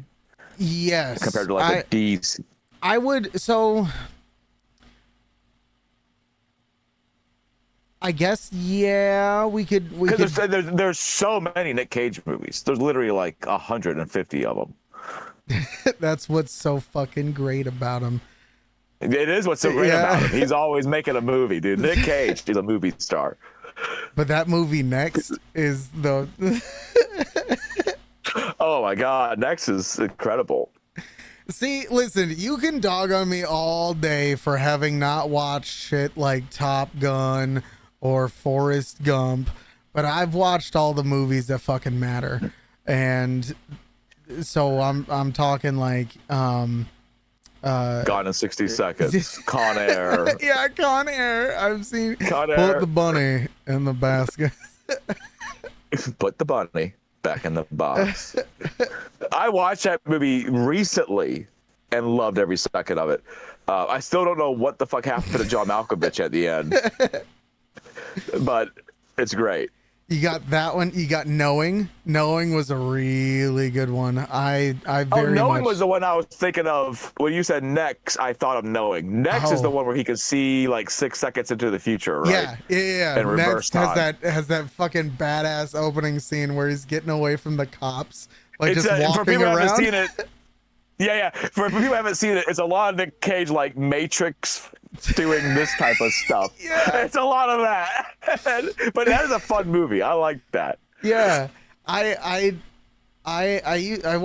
so when I was a kid, Knowing is great because Knowing you get the paranoid Nick Cage, which is like my favorite Nick Cage acting. Paranoid Nick Cage.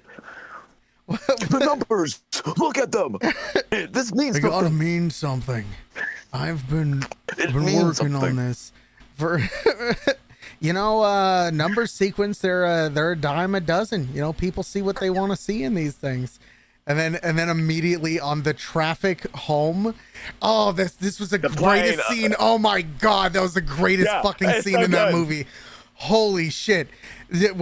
So there's the scene, just in case nobody has seen this ever. There's a scene like he has the papers. And we do recommend this. This is on the tax evasion for ghosts must watch list. This is an A-OK movie.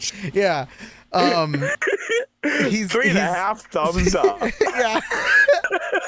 Our scales don't make any sense. It goes up to 3, but 2 is garbage. 1 means that it's I'm missing a little bit of my thumb, so you don't get a full thumb. Like it's 1.5 thumbs away up. MK gave it 1 3/4 thumbs, which is the highest he can give you. But yeah, there's that fucking scene in the movie. This is just for anybody who is watching or will watch in the future, there is a scene in the fucking movie, and I believe it's right after he was talking to that scientist guy who was just like, yeah, no, there's nothing here. And he gets caught in traffic, and it's in the middle of a storm, and it is just like bumper to bumper fucked up traffic. And he looks at his papers real quick, and he panics because he's literally on the in the area where radio, it's like the radio. He sees the time, which lines up with some numbers, and then the flight of the plane, and like. Well, so so at first he gets out and he goes and talks to an officer, and he's like, "Hey, like what happened?" And they're like, "Oh, there's a wreck up the road. Everybody just needs to get back in their car." And so he's talking to the officer, and the officer starts looking panicked, and then the officer starts running away, and then Nick Cage turns, and an entire airplane is careening out of the sky directly towards the highway with all of these cars parked, and it's such a fucking insanely tense scene. It's like how it would be, because it's so fast, and it just like it wipes out the whole highway in front of them. Yeah, and it's so violent. It's like, whoa. Yeah, the whole time that you're movie watching is a lot of that. And then there are like instances where like some dude is like running away from something, from like one of the parts of the plane, and then it blows up and it kills him anyways, and you're just like, what the fucking Jesus Christ, man. Holy shit. The only other well, it was a TV show that gave me that much anxiety. Watching The Last of Us, that first episode, it was just like that. Same anxiety. Just everything happening so fast, and you're just like, what would I do? I would have no idea what my move would be. Which, I mean, is an interesting question. If I mean, for The Last of Us, it was more like a world citywide ending deal happening right in front of his eyes. But what would you do? What would you do if something on the radio? A knowing situation? Yeah. Like I'm getting like prophets, like I see like, but what would you call those? I guess prophecies, but like a Mothman situation. It would play out like the Mothman prophecies. It would just be me looking crazy, going like, they're gonna blow up the diamond, like the dynamite factory's gonna blow up. You gotta listen to me. No, that's how it would turn out. Let those people down there. No, let me go. You're gonna have blood on your hands. Yeah. Which is like in that movie, I was like, Richard Gere, maybe you should play a little bit cooler. Yeah. So it's like what you're like bringing up is crazy. Yeah. No, like the knowing thing. I mean, that's why that movie's good. I mean, I don't know what else I would do that Nick Cage didn't try to do. You know? Yeah, I mean, it did fairly well for like, I didn't ever feel like he was dumb in those situations. I feel like I would go to the fucking news. If I go to a scientist and the scientist is like, yeah, I don't know what to tell you, I will be like, here's the next fucking 4 sets. Here's the next 4 sets. You guys can look at this shit, and something is going to happen. I'll get it out to as many people as possible, because when it did happen, I'll be like, yeah, here we go. Look at this. This is in the notebook. I caused the thing is also though, it's like, but all this stuff is happening so fast. Like the end comes so quick. Yeah. Like you wouldn't even have. You know what I mean? Like people would be but people wouldn't even be close to being done criticizing it before the Earth got fucking wiped out by a solar flare or whatever the fuck happened in that movie. Right, because the whole point of that movie was that the numbers ended at one point, and he was just like, I don't know why they end, and then like that was fucking ominous as shit. My God. Oh man, I gotta rewatch that movie again. But then you brought up Mothman prophecies, and I remember when we watched that, we were just making jokes about how the Mothman is sitting in the woods somewhere calling up somebody's fucking cell phone and just being like, ah! Screaming. Because there's like a random jump scare where it's like it's like so. Yeah, Mothman is in some West Virginia woods. It's like, I don't really know what to do anymore. I guess I'm gonna scare him real good. Give me a second. I'm gonna call this number real quick. Oh my god. That spooked him. The scariest part of that movie for me is that whole hotel scene where he's talking to him on the phone, and it just like, I remember he sticks his hand in the drawer. Just like, okay, what's in my hand? And it's like chopstick. Yeah. And it was right because he didn't even know what was in his hands. That's where I was like, oh, this is freaky now. Like when he proved that, like, it's like, oh, this thing's like really out there. That movie's great. I like that movie. That's another one that gets like 2 3/4 stars or whatever we give it. Yeah, whatever the fuck our metric is. I would. If we do start doing movie reviews, it's got to be a fucked up rating system. I mean, just however it is that we want to. I know that Jeremy Johns does his like good time, no alcohol required, or you know, like it's good if you're drunk or whatever. But I would definitely like to have some kind of fucked up rating system. But I will say that the Mothman Prophecies, that was one of the ones that we watched where I was just like, all right. Big Trouble in Little China. I fell asleep through that one. I couldn't stay awake. I don't even know what it was about. You wouldn't even be able to ask me. But I know that we watched that one because I know that when you were in Colleen, you were trying to set me straight, get me all these, all these classic movies. The Mothman Prophecy sticks out to me. I remember that one, and I remember it being a good one. Fucking scary. Well, and also you had the benefit of not knowing how the end was going to play out. And then, like, it's got an epic ending. Like, I don't even want to spoil it here in case you haven't seen it, but you should go watch it. Because the ending is like, I didn't think it was going to go where it went. Because I didn't know the full story when the first time I watched it. So, like, when the whole end played out, I was like, oh, shit. You know what's crazy? I don't remember what the ending is. Huh. Yeah, I figured you wouldn't remember it. Yeah. But like that's gonna be good for a rewatch because you'll be watching it and the whole time you're gonna be like, it's that dynamite factory. It's gotta be this dynamite factory. And it's not. And then when you realize, oh no, it's not, you're like, oh shit, it's right where I'm at right now. It's in my bedroom. What? It's right here. Yeah. No, another really good movie. The Mist. Oh, do you remember? The Mist is good. The Mist is good. Yeah. If we're talking about fucked up endings. Yeah, it's probably the most fucked up one of all time. The most fucked up ending ever. I think I would have like been. If I was going to walk into that movie the first time, if someone told me this is going to end with this guy killing his family and then not having enough bullets to kill himself, I'd be like, wow. I don't know if I want to watch this. That's crazy. And then then they tell you, they're like, that's not even the fucked up part. And they just we leave. haven't even gotten to it yet. You don't even know what's about to happen. Yeah.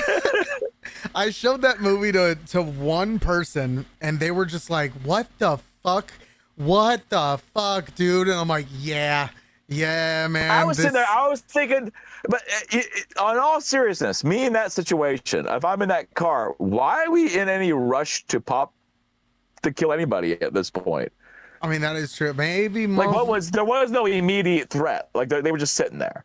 So like, why was there like any type of like, well, we better do the thing real quick. For the ending. Like, why? Yeah. Wait for one of these monsters to attack before you resort to that. Yeah.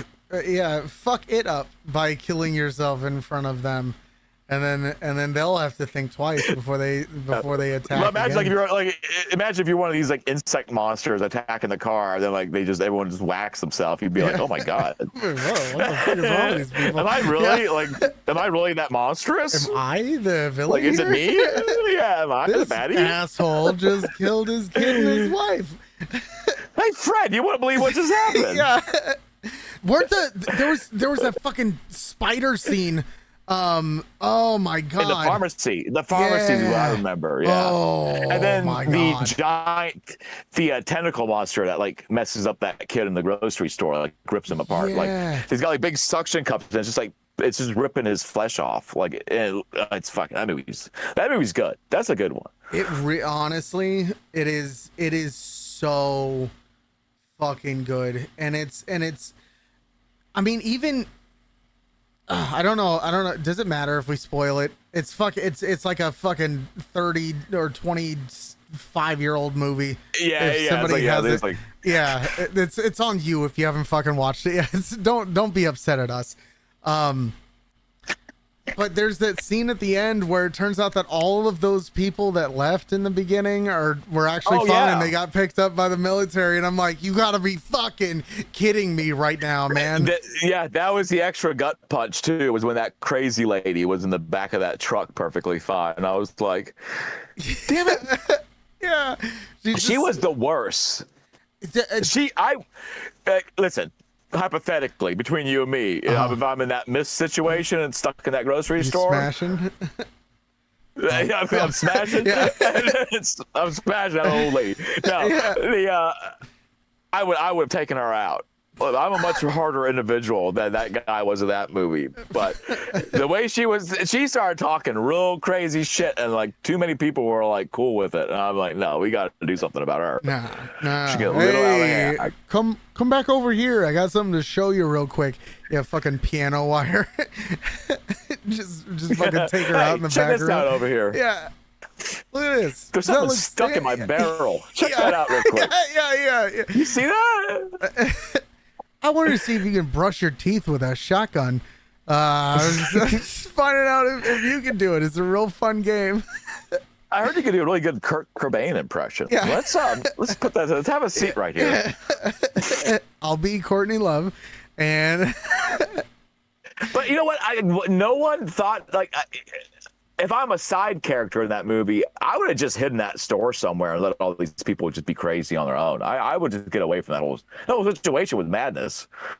well, I don't know if I would have been comfortable with hiding because, like, I mean, when something like that happens, I could not possibly fathom being alone, by myself. Fuck that. Fuck all of that. I could never. I honestly. That would give me so much anxiety if I went and hid somewhere in there. Like if I was in the, if I hid it in the roof tiles, I'd be like, man, there's something up here, dude. Like there's gotta be something up here. So I wouldn't want to do that. That's true. Yeah. Yeah. And if it gets me, like there's nobody to help me at all. And then I'm just the fucking crazy guy that they find later. Yeah, you know, full of like little dissolved. spider eggs or whatever. Yeah. And they're like, he must have left. That movie had. And I heard a very convincing theory about that movie, and I hate it because I don't remember what the fuck it is. I just remember hearing it and going like, oh my god, that makes so much sense. But well, it's very similar to where the Cloverfield movies kind of went. Because like they opened a portal in the mist that let all these other dimensional creatures come through. Yeah. And then that's kind of the explanation we finally get in the Cloverfield paradox of like why we get these why we got the Cloverfield monsters and all that. Which, by the way, everyone dog shit that Cloverfield paradox movie. I didn't mind it. I thought it was dumb, but like I didn't mind it. I thought it was okay.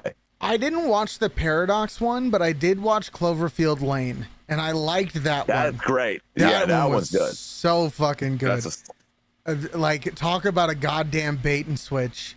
And I was sitting there going like, because they play it off in the beginning where they're like, oh, it's some sort of like a chemical attack from another country and all this stuff, and like you hear one reference for some crazy like kind of like Alex Jones type person's like it could be alien invasion or something like that from the Martians. Or is he saying that from the get-go?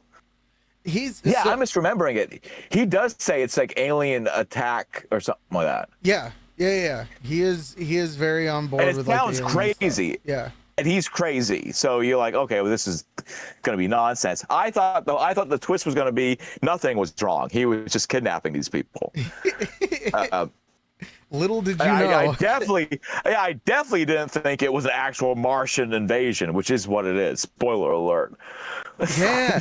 No, it was such a because like the whole time you're just like, oh my god, please, get out of here. Holy shit, fuck up all this stuff, get out. open up the goddamn air seal. Who gives a fuck? And then as soon as she gets out and you see that like everything is fucked up, you're like, oh, go back in. What are you doing? Yeah, go back in now. good. Why would you ever leave? I love that. I loved that movie a lot. Actually. Yeah, I like a movie. It's got a good MacGyver kind of montage when they're building the chemical suits and all that. They go outside. I enjoyed it. That was a good one. John Goodman's always great. I'm looking forward to that Digger movie with Tom Cruise. Cover everybody. We were talking about this. What was it? Friday night? Yeah, we were talking about it. I think the trailer just like dropped one night. We were talking, and I just watched it. And I'm in. I'm all the way in. Tom Cruise in heavy makeup is fantastic. He goes all out. He does. In Tropical Thunder, my God, I didn't even know. Like, you would have to tell me that that's Tom Cruise in order for me to 100% be like, yes, that guy is at least.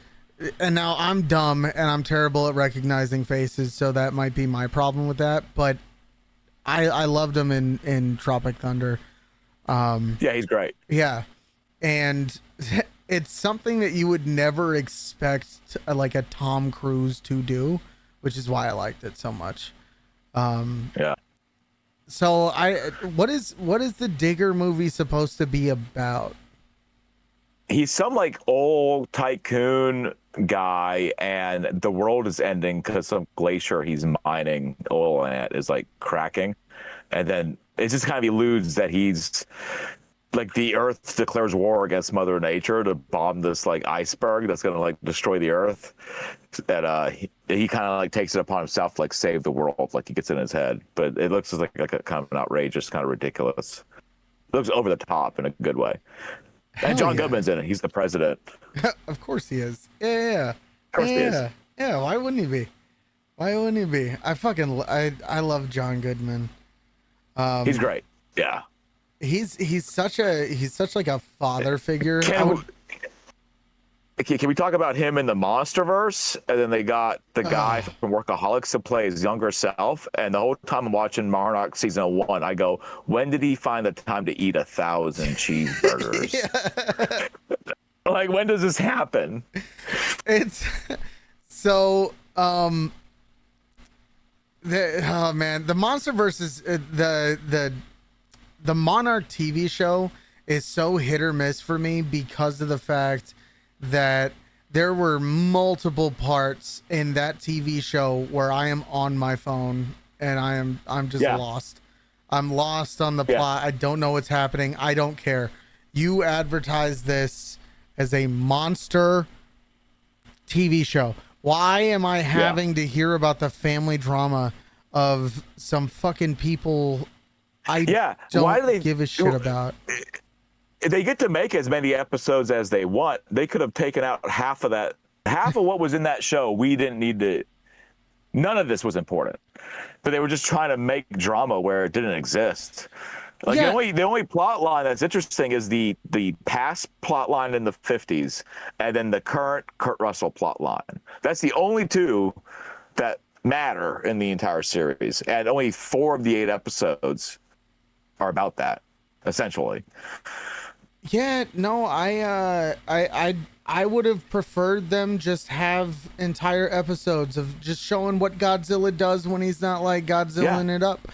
Like he just him existing in whatever atmosphere that, because like I never understood how something that big could even exist. Like what the fuck does he do? What does he do? How does a Godzilla entertain itself besides ripping the fucking wings off of these old giant bat things that's around napping mostly. Yeah, but like Godzilla's done some like cool stuff. I like the Monsterverse Godzilla because he's more active. He's kind of constantly on patrol and doing things. But like one of the things I loved about the old school Godzilla, and this happened in the Heisei era, is that Godzilla one time had to get like a long distance. Yeah. So instead of going like on the Earth's like outer layer, he just went right through the mantle and swam through lava to cut across. And I was like, that's so cool. He can do that. And I'm waiting for the MonsterVerse to do that at some point. 'Cause I think that's rad. Well, I mean, I think the MonsterVerse is already established that when he actually goes up into our world, it is just a fucking little Star Trek beam me up, Scotty moment where he just Which looks I up didn't into like the that. Yeah, I did not like the whole what do they call that? The Caillou Monday or something like that. Yeah, I don't know. I don't like that because then that overcomplicated everything because it's also a time paradox. Yeah.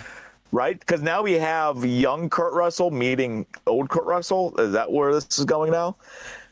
I couldn't tell you because I don't care. I don't care anymore.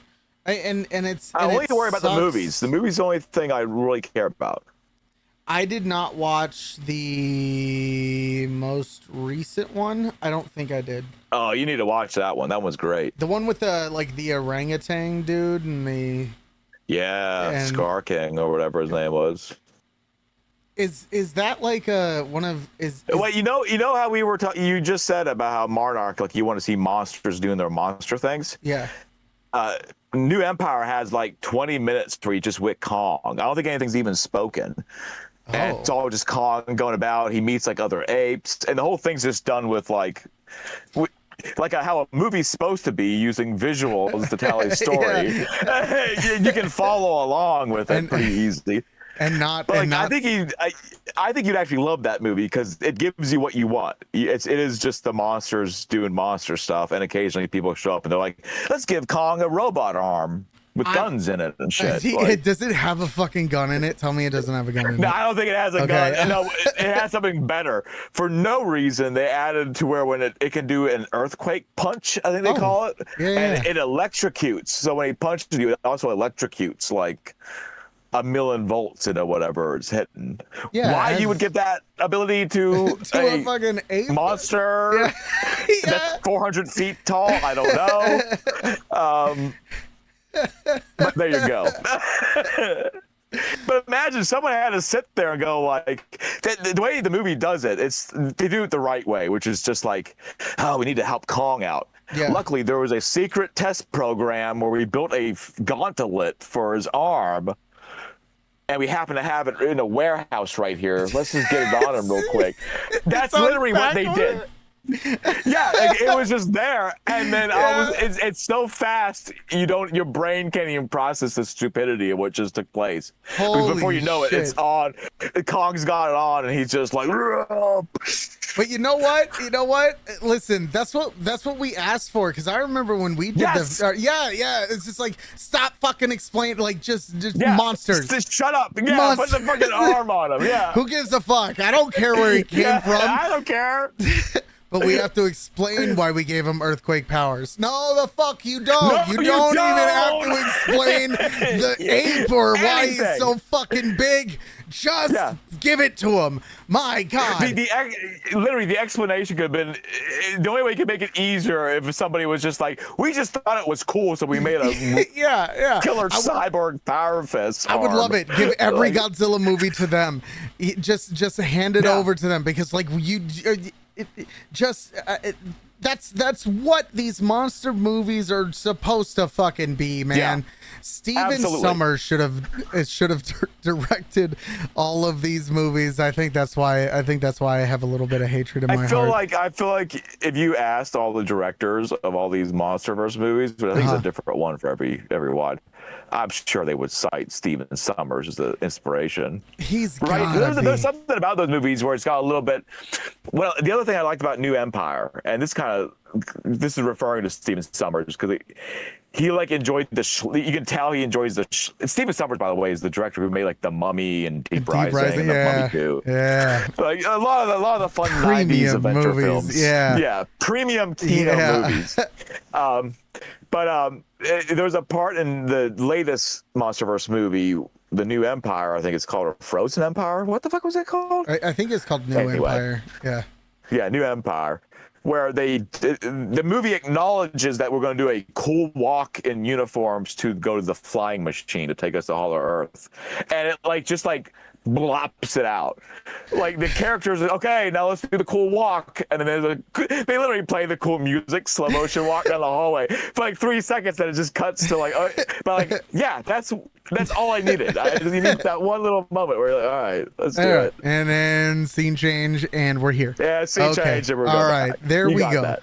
Yeah, and it never tried to overcomplicate anything. Like at no point did it try to like convolute it. I think that the first Godzilla movie was good in that, which we saw together. We did when it came out, and we did a review on the first podcast we ever done. Yeah, a good old Arctic So it's been a radio. long journey.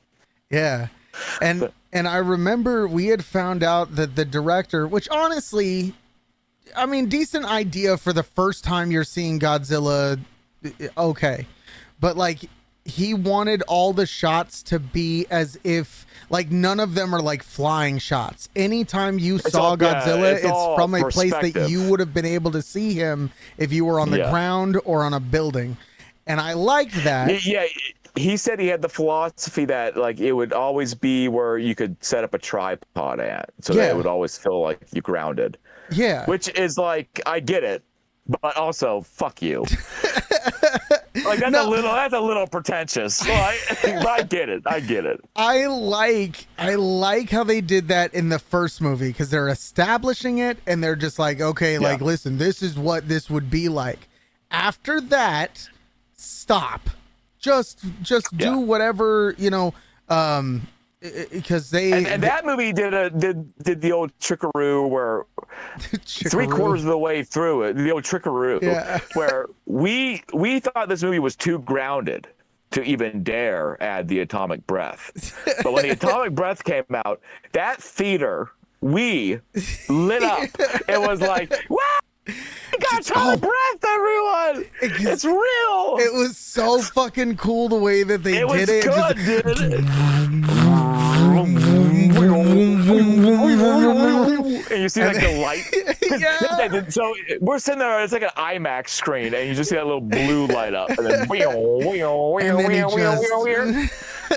he just lit into him. Yeah, dude, I think I jumped up and cheered. I was like, that was the greatest it is thing. Godzilla. Yeah.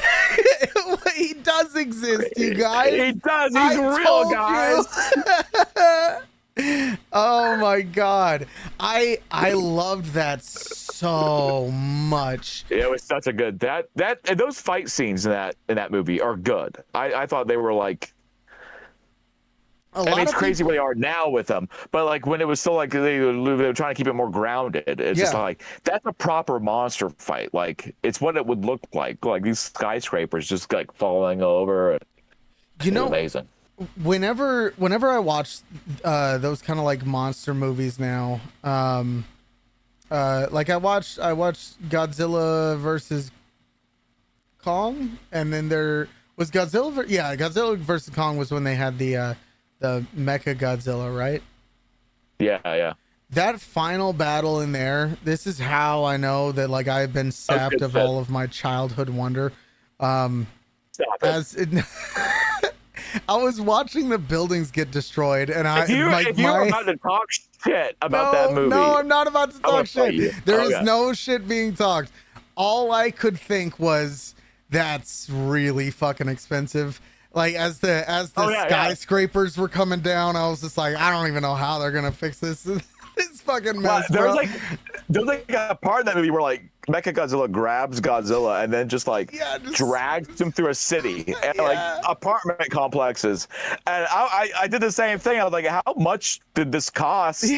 I know they're not real buildings, but I'm saying this is like expensive CGI. Like how is this like? And there's a lot of it. Like not half that movie's got to be just CGI. Even if you just take.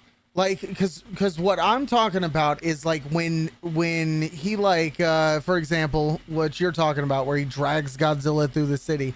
This is after like 8 or 9 skyscrapers have been brought to the ground. Like a solid 10 minutes of fighting in a city. Exactly. And so I'm like, for a city, that's got to be like the U.S. national budget in damages that now has to be allocated to that city from like it would just I don't know, like that's what was in my head was like in that well, the Monarch series has tried to kind of like they've tried to establish that like in this world now there's like Godzilla evacuation underground bunkers that everyone so I think they're trying to like in reality, if that happened in Hong Kong like it did, 1 million people dead easy, like no doubt about it.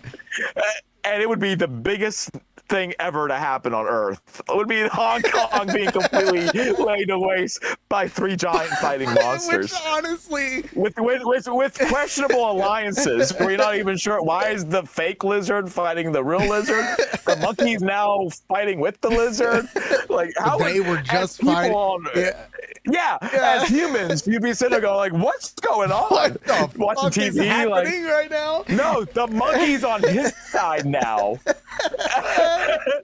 Did Godzilla recharge his axe for him? Yeah. No, they're dual. Yeah, no, it's our tag team in the robot now. And then after the fight, he's just like, no. He has respect for Kong now, but Kong understands that he's the alpha. This is like one dude. You're just like, will you shut the fuck up, like, please? We just let this play out, please. But it does. Why those movies work good as Godzilla movies is that like the monsters are kind of like in their own little cultural, like they don't even like we are just ants in this watching like what is this crazy shit go? No, the moth came down and was talking to the lizard and then told the lizard don't kill the monkey guy, and then him and the monkey went through a portal to fight another monkey and another lizard, but this one freezes things. And it was white actually. Like, what? It was kind of like the big lizard. But like and Greece is completely destroyed. The monkey controlled that one. Yes, and it's like with a magic crystal. The original lizard? No. It was a different lizard. No. Hold on, wait a minute. Pulls out paper. He's like, no. Okay. He flips down a whiteboard and he's like, all right, here's the main lizard. So Kong's parents were originally on Skull Island. You're like, wait. Who's Kong? His parents? The fucking We're getting there. Hold on. We're getting there. Okay. Kong's the one with the robot arm that can electrocute you. Pay attention. How did he get that arm? It was from us. Are you not fucking listening to what I'm saying? That's not important right now. Don't worry about the arm.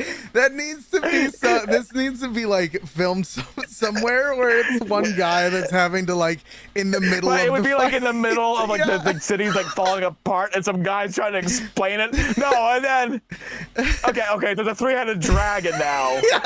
Here's his thing. He wasn't ice. But like he thought put him in it. But it was fine because he's actually from space. Yeah, he's not from here. So we all kind of collectively fuck him, but he also terraforms the earth as he's just exists. Did that happen in the ice? No, in the ice he just does it.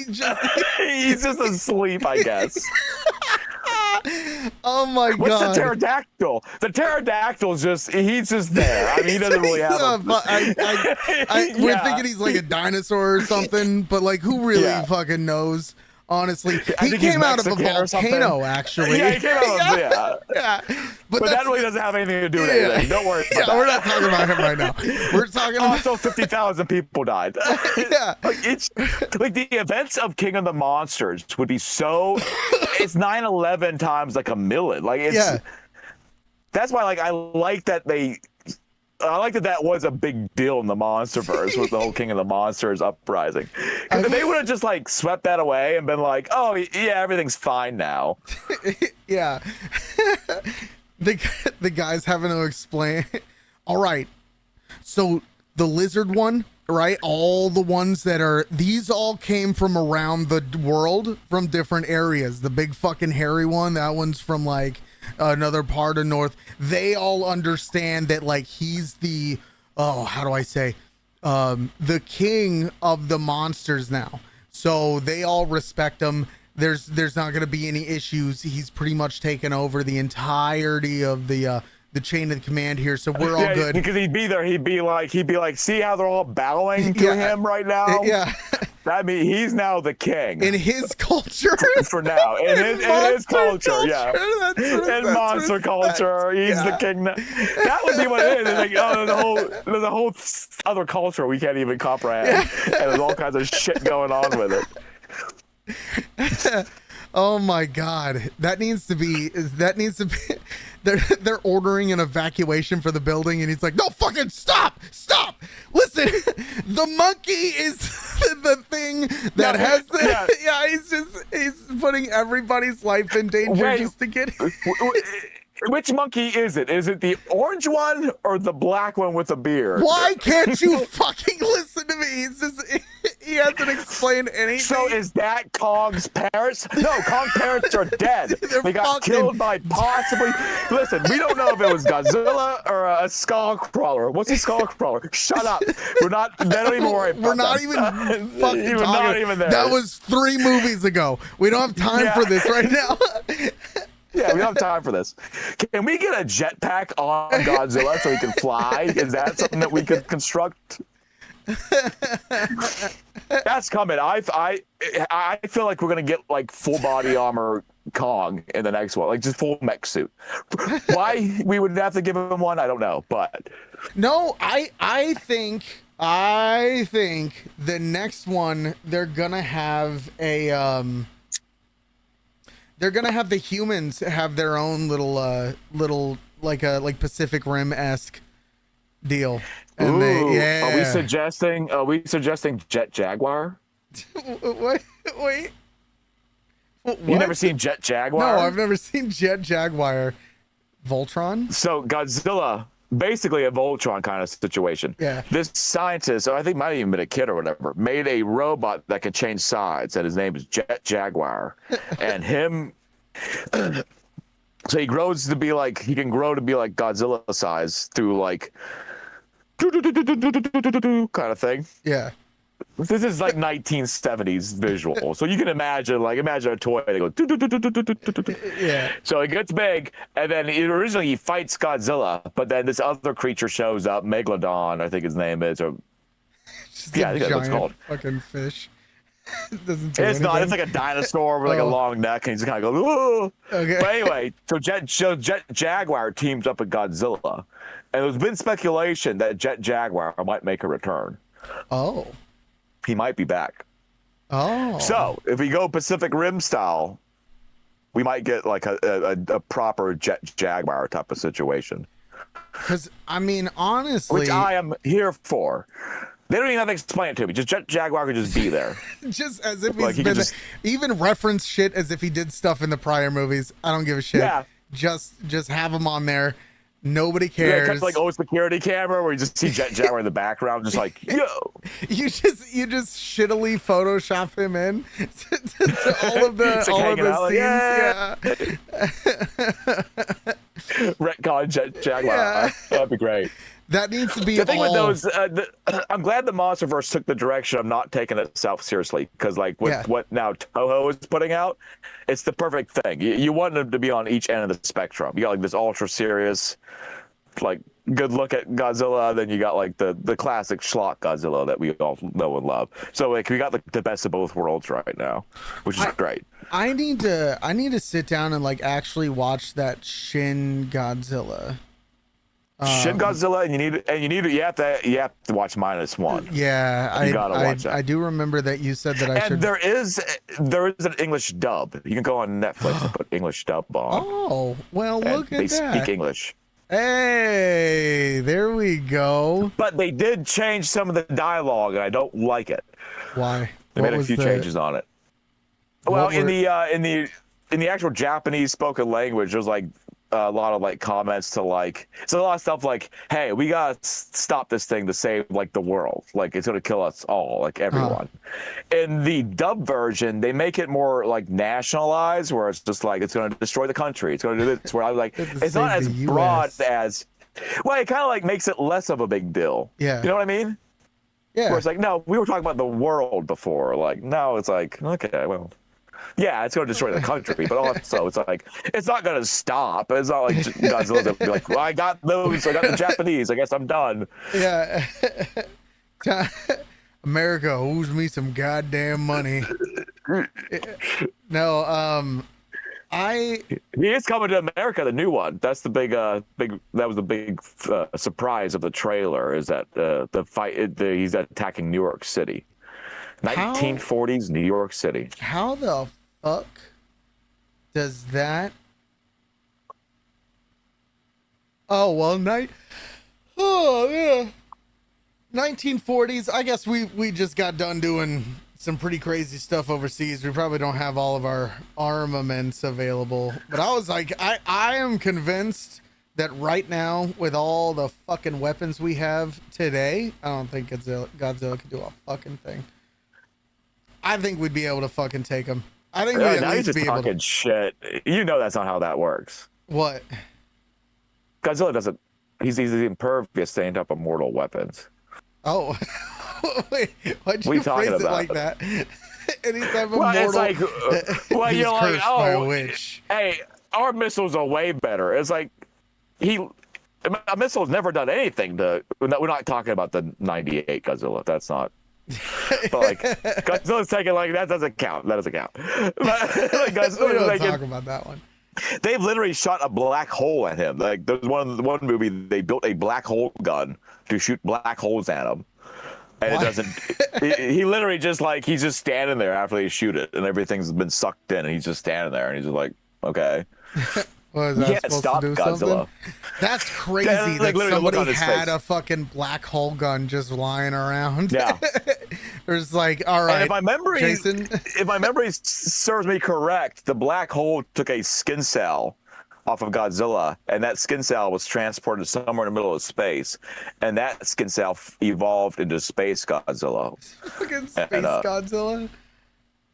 Which is, I laughed so hard the first time I watched that movie because like there was a whole room of scientists, like we detected this thing moving into our solar system, and they like zoom in on it, like they're like enhance, and then it's just Godzilla with like instead of like dorsal plates, he's got like crystals sticking out his back, and they're like, we call him Space Godzilla.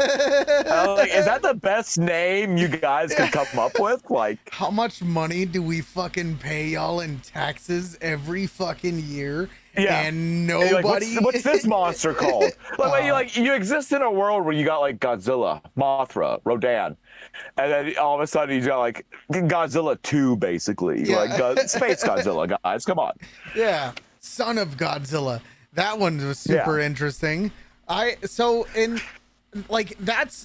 kind of makes like the lore interesting to me, is that every single one of them are all named. They are such big impact creatures that like with all named, they all have their own history, like everything. And that's what fascinates me, is that there are like, you could go on YouTube right now and there's probably a 2-hour video on the history of Rodan.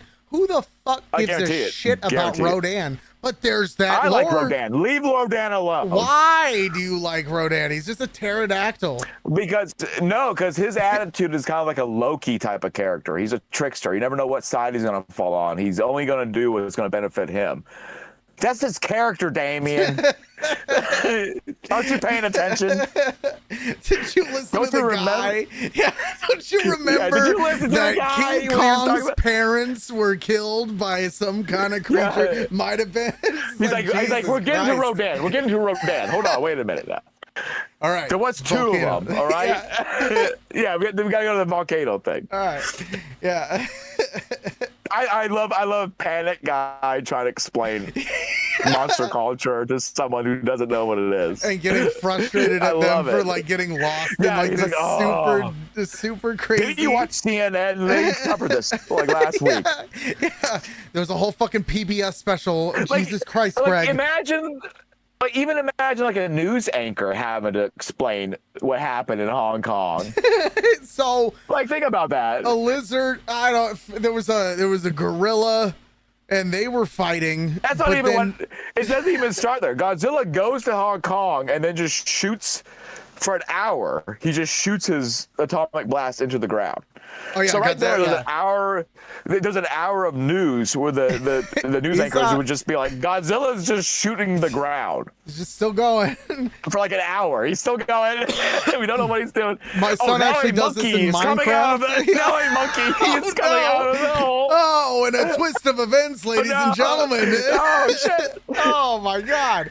Godzilla just suplexed Kong into the Ferris wheel.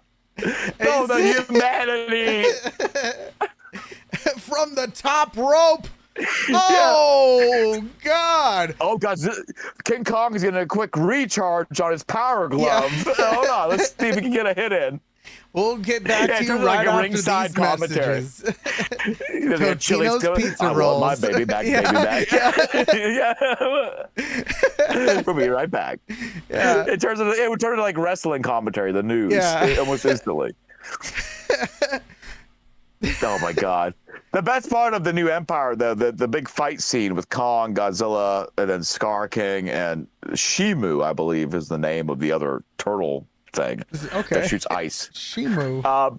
They're fighting in Hollow Earth, and then for no reason, if these two glass pyramids touch, because like it's Hollow Earth, so it's all like stuff's built all around. Gravity's weird. It's a weird place.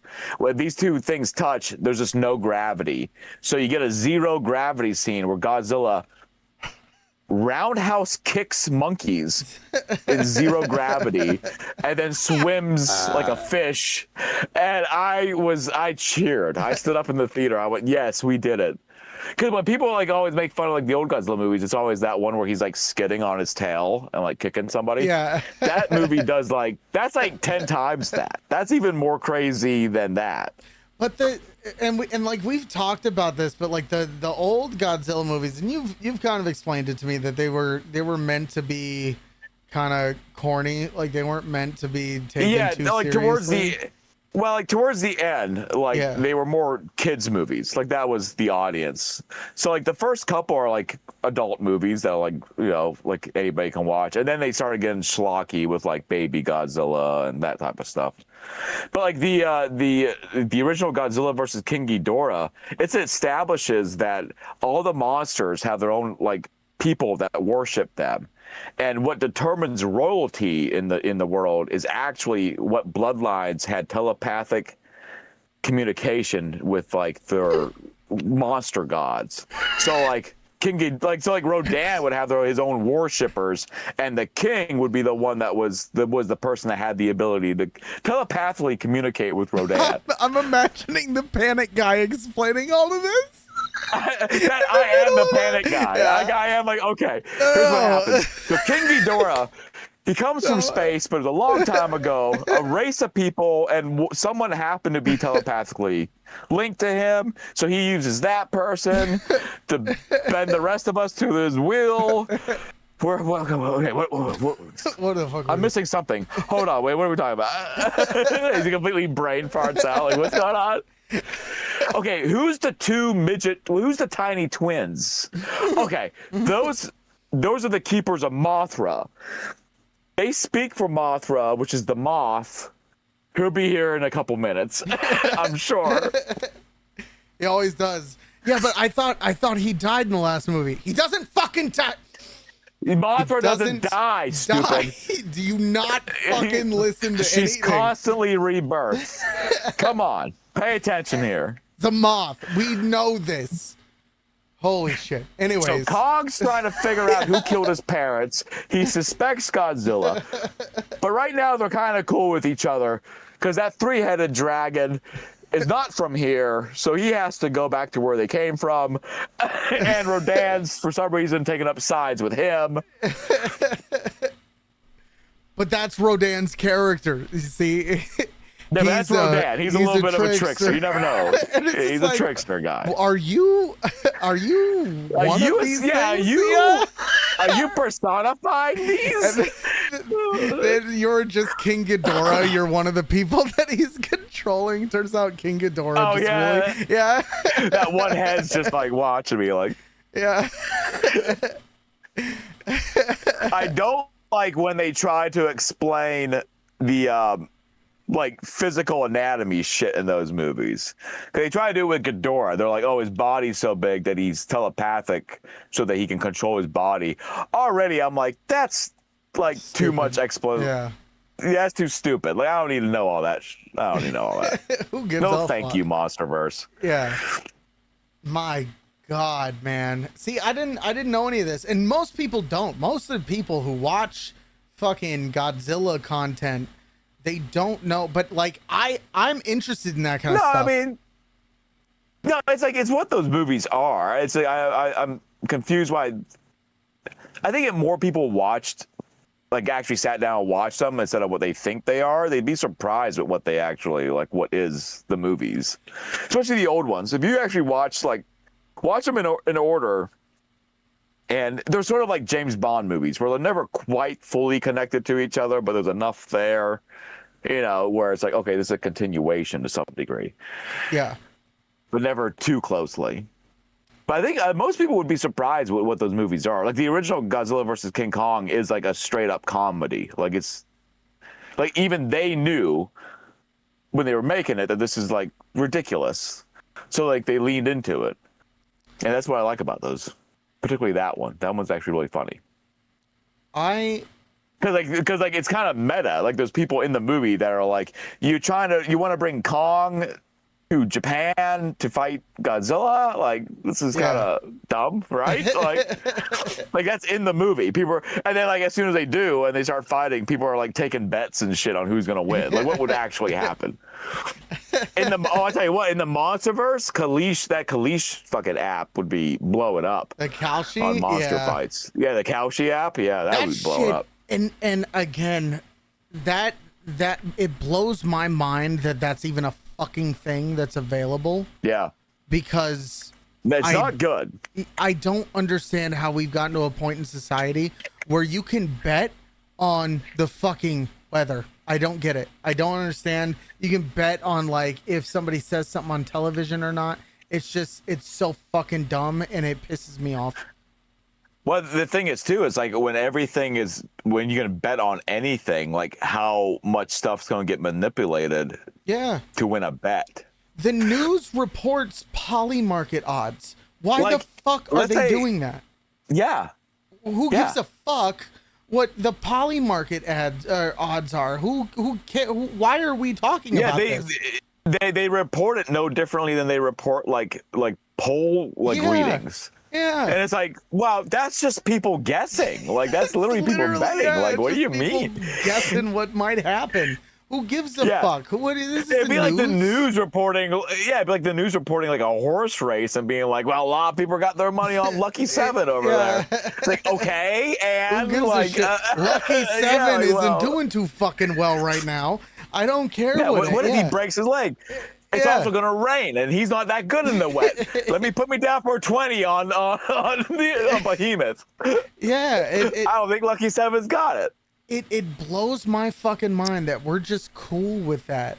And it's one of the things that I've gotten to be alive to watch the Switch for, because when even fucking 5 years ago, nobody fucking talked about like polymarket odds or anything like that. But this, even just for example, well, it used to be talked about on like never on like a network news program. It would be talked about on like YouTubers, like Reddit, shit like that.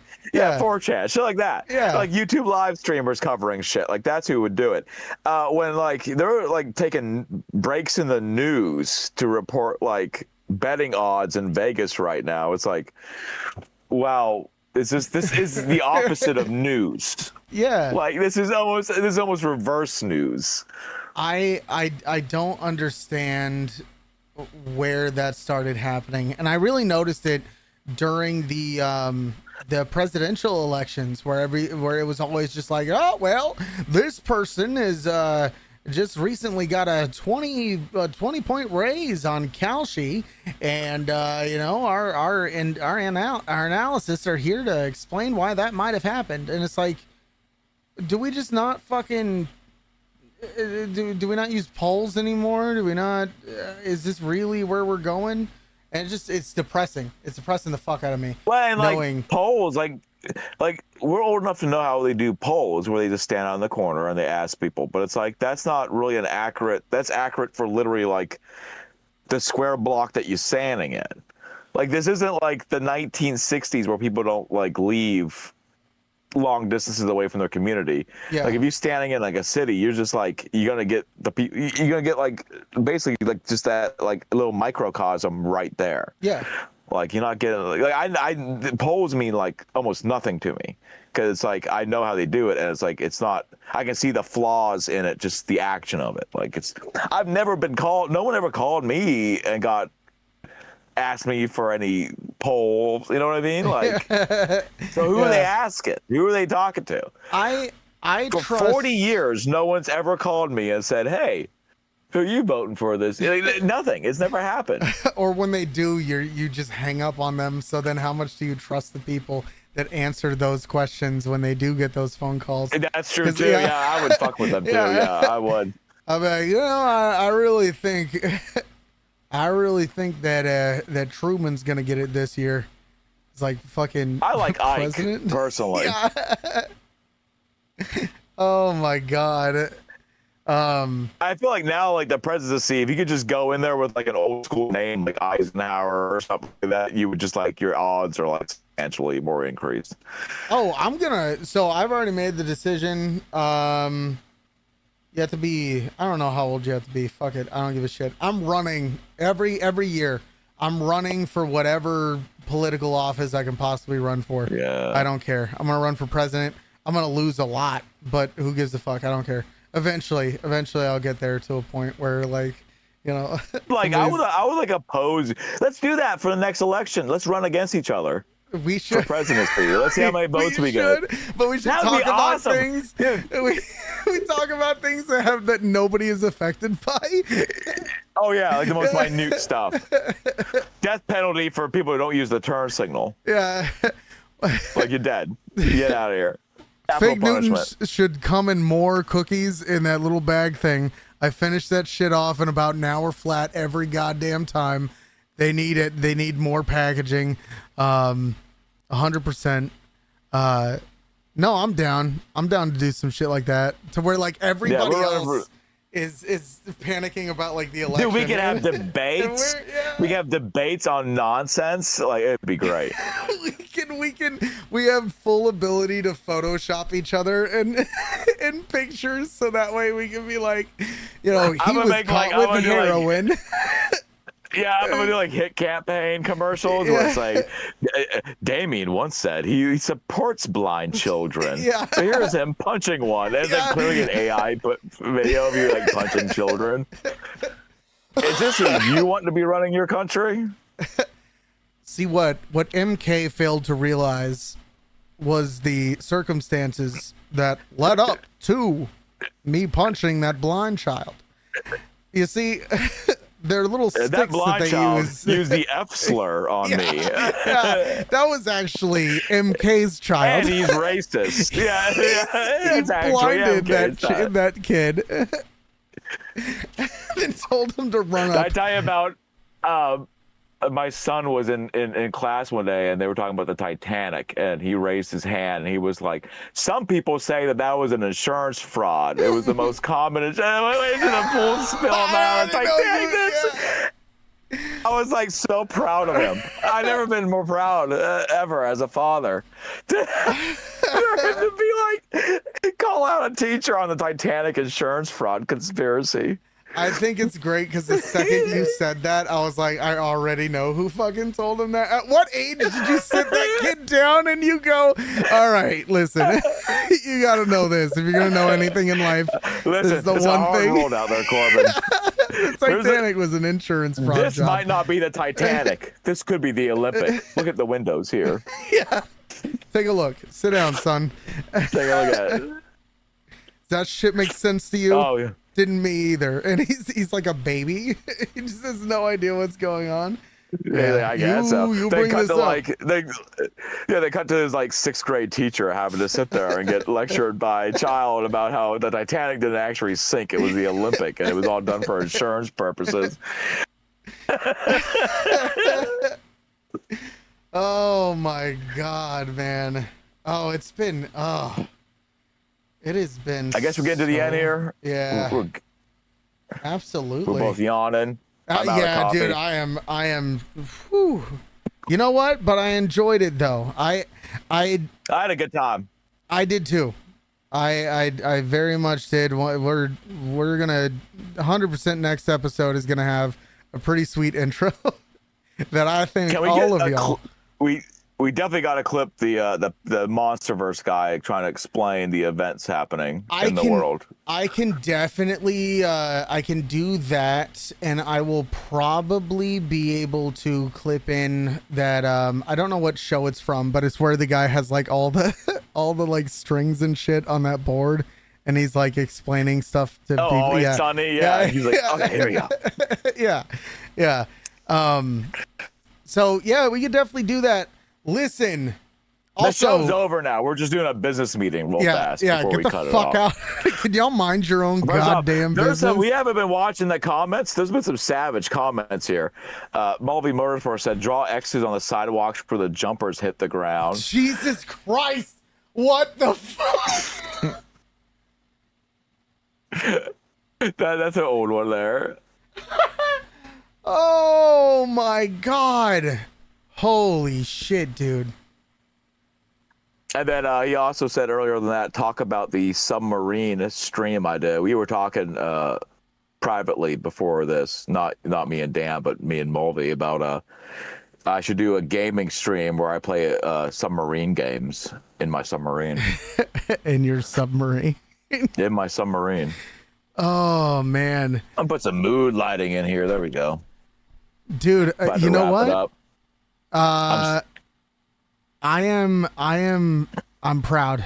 I definitely like the way that this went. I like how everything worked.